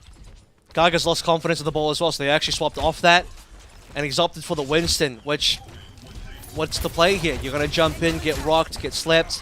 It's going to be pretty rough days here. Prophet and Stalker doing a ton of damage. They're playing mostly a poke composition, which is, you know, off the back of Prophet, who's heavily just outplaying everyone with a ton of damage, a huge amount of final blows. It's a bit of a comeback now, though, off the back of Nano and Leave. Yeah, and Leave just able to charge up in front of Prophet. He'd already taken so much damage, so it's a pretty easy elimination for him. But Stalker, he's got the overclock popped. Does get Nisha, but Monk go ahead and finish him off. A nice headshot there, orb to the face. Gets the eliminations through, and once more the bot's going to shift, but Chengdu Hunters, they need to gain some distance here. Smurf as well needs to try to escape with his life, and it seems like Jinmu will just go his separate ways. Prophet keeps the bot moving over towards the Hunter spawn. Speaking of Hunter spawn as well, I mean, Prophet now playing the Tracer gives him the ability to make those flanks work. And it's one of the ways you punish double flank support when one of them is not caught back. Can this Blade get something done, though? Just go for Smurf for now. Yeah, the accretion not going to connect, so Smurf does end up getting cut to pieces.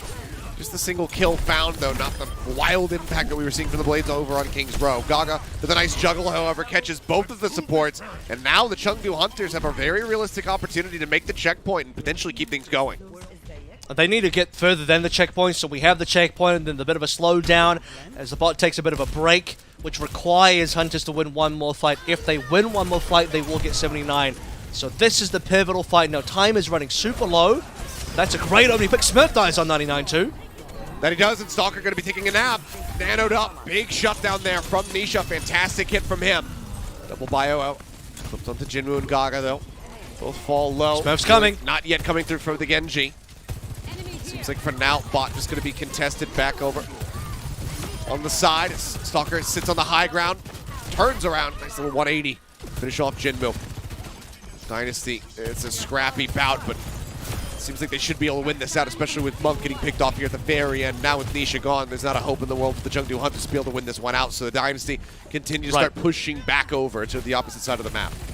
Yeah, that's just going to cost Chengdu all the space and time, right? Because now they have to kind of regain control of the bot, then use the final 2 minutes to get back towards Seoul Dynasty territory, and even though numbers were pretty even, it was a 2-for-2 trade, 3v3 remaining on the field. Doesn't favor Chengdu at all. Massively favors Seoul in terms of respawn distance, and Chengdu have to kind of give it up. Could be leave down here if he's not careful, but the accretion will miss. Yeah, it doesn't hit once more. Manages to stay elusive, just sliding around. The overclock is available, but they're not going to be able to get the nano clock here as Nisha gets picked off. A nice pulse one there from Prophet does open things up, but the both supports taken out by the hands of Jinmu. But all of that effort from the Genji here from Not. Smurf will find Gaga with that flux. Gets the finishing blows, and once more the bot is going to start pushing for the Dynasty, just further stretching this lead. There's going to be a Nano Blade available, but the poor thing here for Hunters is they have to expend, or is likely to expend a reasonable amount just to get control. Worse still, Prophet solo pushing. So we had 79, this is like 84 now, he just gained another 5 meters under the noses of the Chengdu Hunters. I mean, each meter counts here, realistically speaking. This is a game of inches or millimeters since we're on metrics here. A lot of ultimates, but again, it has to be high expenditure from the Hunters just to get in position to push 62. Smurf in a bit of a rough spot here. Wraps back around the pillar, though. The rest of the team is going to be there. Gaga now taking that as his opportunity to dive into the back lines. In all of the chaos, Jinmu gets on top of Vinheim, finds that elimination. The support's going to be out of the fight for both of these teams, but now Stalker is gone, and Gaga, his Primal Blade looks just a little bit better. Manages to win out the fight for them, and now they basically have one final attempt to make this push happen. Prophet continuing to play forward, just trying to keep the bot locked into position, making sure it can't get back over to the barrier. Poking and prodding, at least 2 fights left, possible. at least. Oh, Stalker, he gets another kill. And this is massive. Oh, this is catastrophic for the side of the Chengdu Hunters. They needed to win this out. They needed the bot to get back over in front of the spawn of the Dynasty. It's going to be the Sombra now from Jinmu, so he's given up on the Genji, which I think is probably his best hero at this stage. Even though, like, yeah, okay, again, it's in his hero pool, but it's just not a particularly good hero right now. He wants to counter Smurf, who I think is even realistically on the Doom because of the time remaining. He wants to be fast. He sees Prophet. Prophet's been a bit of a menace in the back line, so they got that to work through. Ultimates are finally online for Hunters more so, but they have to win, again, minimum 2 fights just to start the payload moving, and then probably another fight after that. Nano clock from either side. We'll see who manages to come out on top, leave, and Stalker try to duke it out. Stalker gets the headshot, even though he was antied out. The focus fire was not there to try to finish him off. Creative and Prophet, however, are going to die. Now Smurf is gone. It's a 3-for-1 exchange. The Chengdu Hunters trading up massively, as now Stalker will be left on with nowhere to go. He moves over to the bot, delays for a little bit longer, but the Chengdu Hunters now have an opportunity to try to win this in overtime. They need reinforcements. They need everybody here. There's still somebody far away. Could be leave. I think they're not quite on 5, so here we go. Push comes in. The checkpoint. More fights to come on through.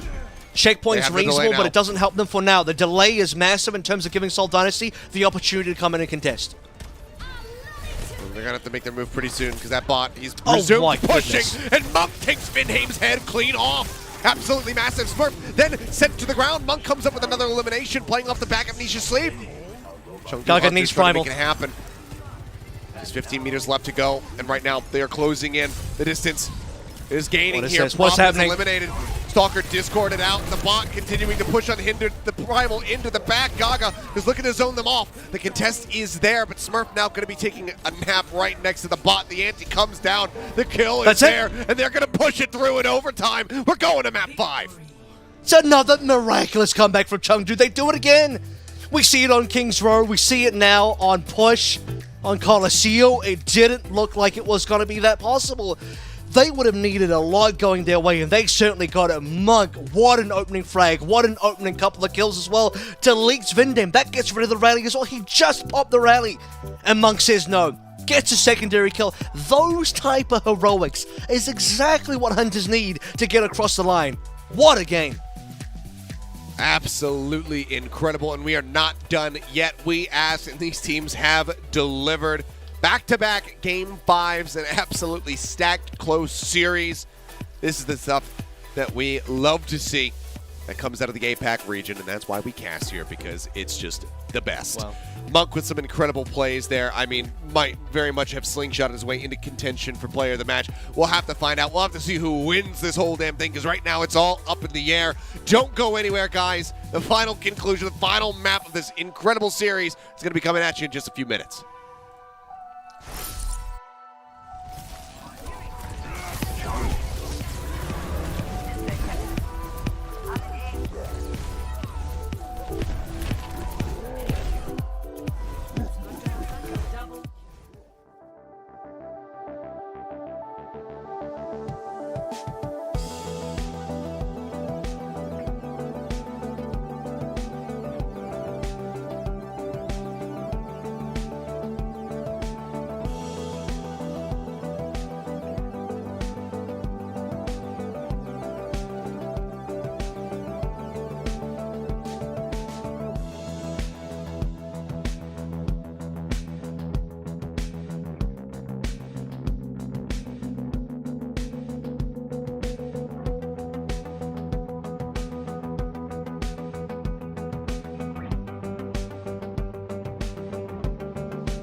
And we are back and going into a map 5 once more this evening. And I couldn't ask for anything even any better. This is just absolute perfection here that we're seeing today. Incredible series, incredibly close, especially here in our second one between these two teams, because it's been pretty much down to the wire the whole way through. Unlike the first one, the reverse sweep that had to come in, this has just been trading blows between the Dynasty and the Chengdu Hunters. The Hunters with an incredible run back there in overtime when all hope very much looked lost. But now the Dynasty, they're the ones who find themselves pinned up against the wall, and they have to see if they can close it out, win this series as defending champions as we get ready to go into Oasis once more. And it kind of reminds me of 2021 Seoul versus Chengdu as well. I mean, I remember that moment in the homestand where, it went to map 5 and it was the game to get to Hawaii, and Seoul barely fell short on the 5th map. And, we kind of forget, but Chengdu and Seoul also produce some really thrilling matches. It just takes for Hunters to, get a little bit of warmth, in there to warm up over the course of. I don't know, funny that take a whole stage to warm up, but they need a good meta as well, don't they? They need to be able to get onto heroes they're comfortable on, stuff like Bull and Winston for Gaga.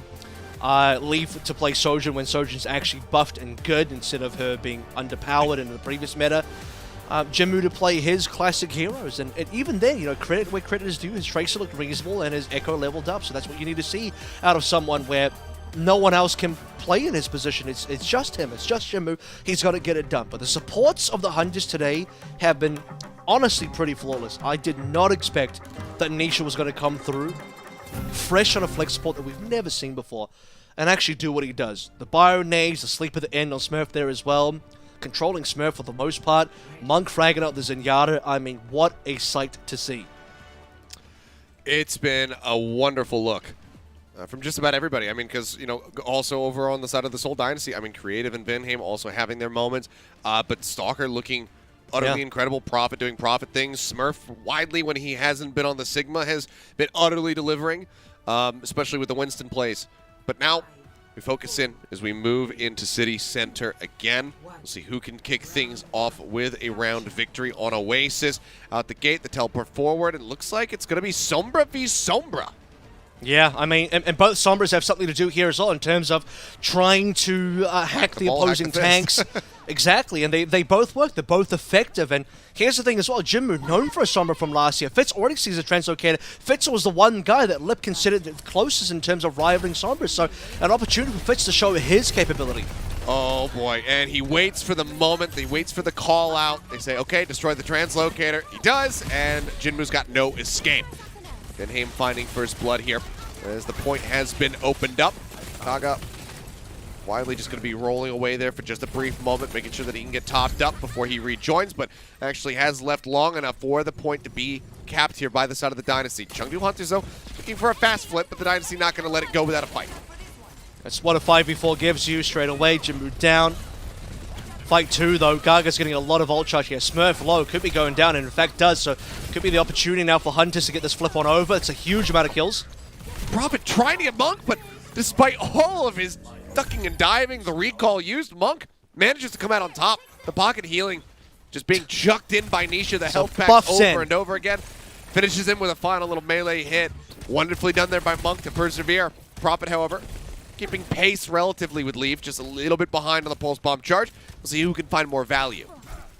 Gaga, though, mine's available. That's huge for now. Fits on the jump pad, spots the translocator again. This is just abuse. Jinmu safe, though. He says, well, I'll take your health pack away, I guess, at least. It's inconvenient for Jinmu. He's like, oh, I just put down another one. Okay, well, there's the first pulse from Leaf. Finds Smurf. Prophet unable to get anything with his. And, okay, Prophet, I'm not sure if he was knocked in, dashed in, whatever it was. Either way, he's dead to a mine. Gaga finding that elimination, and that's going to be a very nice stretch lead being accrued here on the point for the side of the Chengdu Hunters.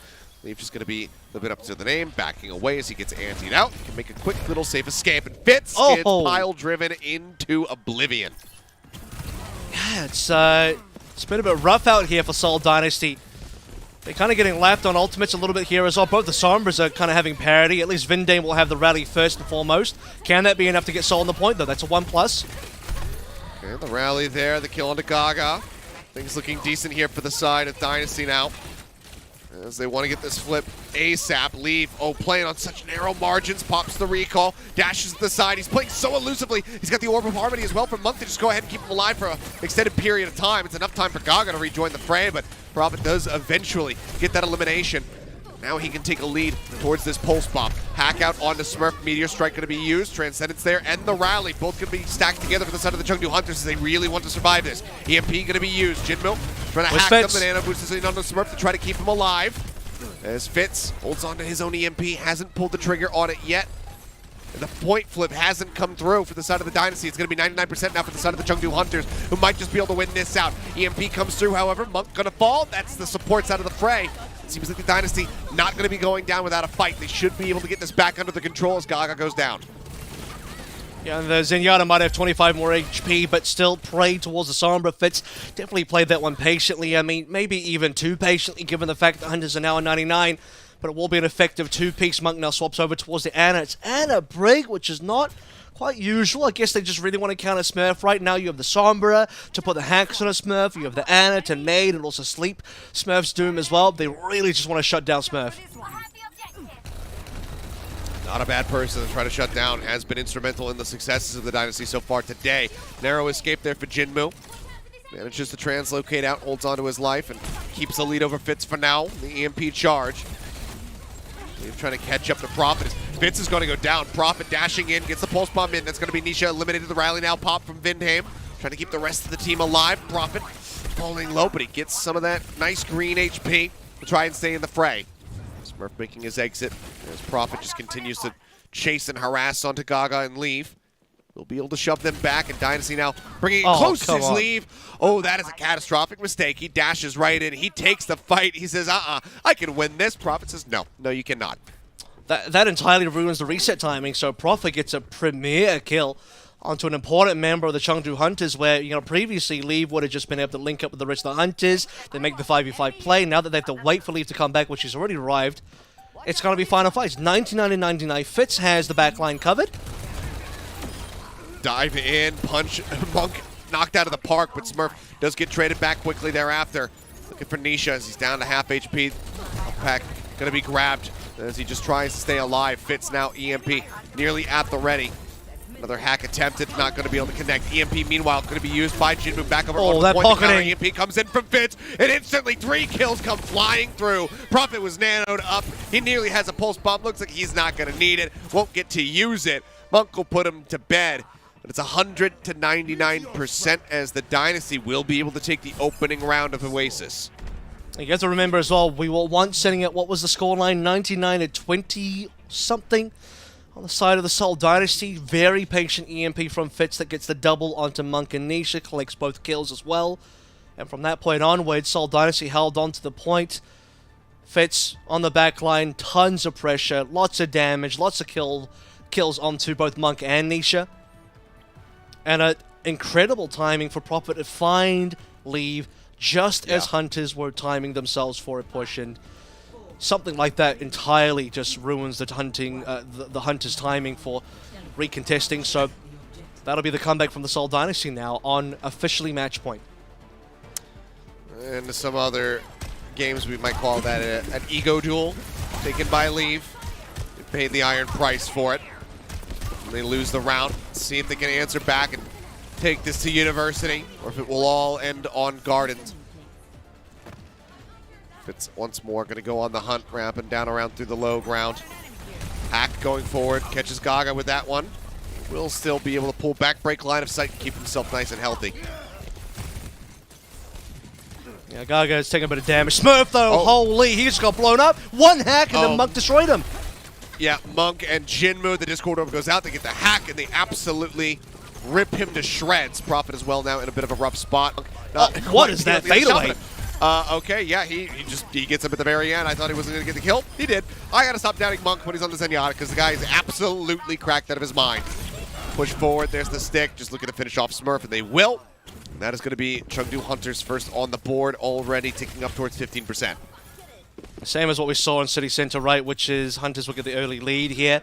Seoul Dynasty gets to make any action. Prophet nearly on the... Okay, Prophet nearly got there, but he forgot about Monk. He forgot about Monk, who's on an absolute tear so far. This guy's been fragging up a storm. Absolutely incredible leave as well. Now getting his hands dirty. Finds Smurf once more. This time without the pulse bomb being necessary. Spawn camping? Aim as well going to fall. And yeah, they are spawn camping them right now. This is brutal.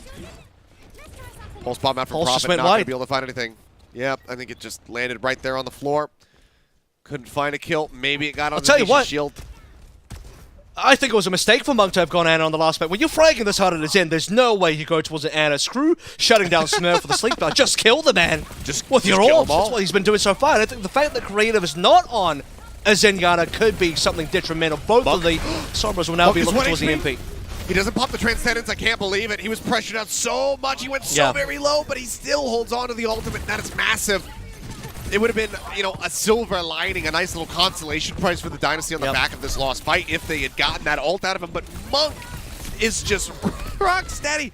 Does not care. He is absolutely unfazed. I mean, yeah, giant balls. I'm talking about his left clicks, by the way, is what I'm meaning by that. Yeah. A lot of ultimates Yeah. online, but I mean, just soldiers don't get an opportunity to play this game. They don't get an opportunity to actually make a fight happen. Some scouting on the back line. Jimmy actually got caught by whip shot. That was a brilliant hit by Vindane, but they still need to touch the point and enable this. Again, double EMPs. That's what you got to be looking at. That's where the fights will open up from. Can they blow up Smurf again? That's been the main target for the Chengdu Hunters. Rally first, EMP goes out, manages to catch on a 3. Smurf narrowly escapes the Meteor Strike, tries to take it aggro up onto the high ground. He stays there for the moment. Seems like he will be okay. Transcendence out from Monk. Uses that first. Nisha still holds onto the rally himself. See when he decides to use it, because now he's going to be antied out.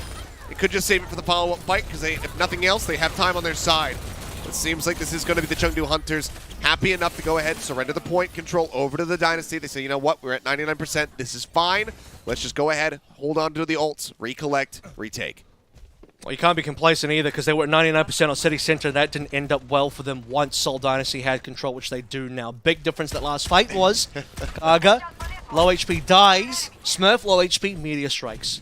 That's considering the hack did come through as well. So if Smurf had also died and they traded tanks, Hunters potentially still get that fight, or at least make it competitive. Smurf will instantly receive the nano this time around as Fitz tries to go for the back line. He does. They get the hack out. Profit with the pulse bomb finds Nisha.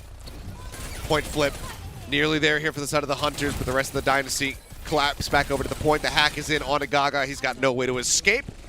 We'll be able to clean him up, and it's going to be more time bought, more percentage bought here for the side of the Dynasty, but ults still extremely limited. Leave with his pulse that's about to be online. He could really break things open. I'll tell you what as well, you know, break things open. Fitz has been nursing this EMP for quite some time now. Thankfully, though, the last time he nursed it, it ended up pretty good. It lands on both. Can it be a double kill? It certainly is. Very nicely done there by Fitz.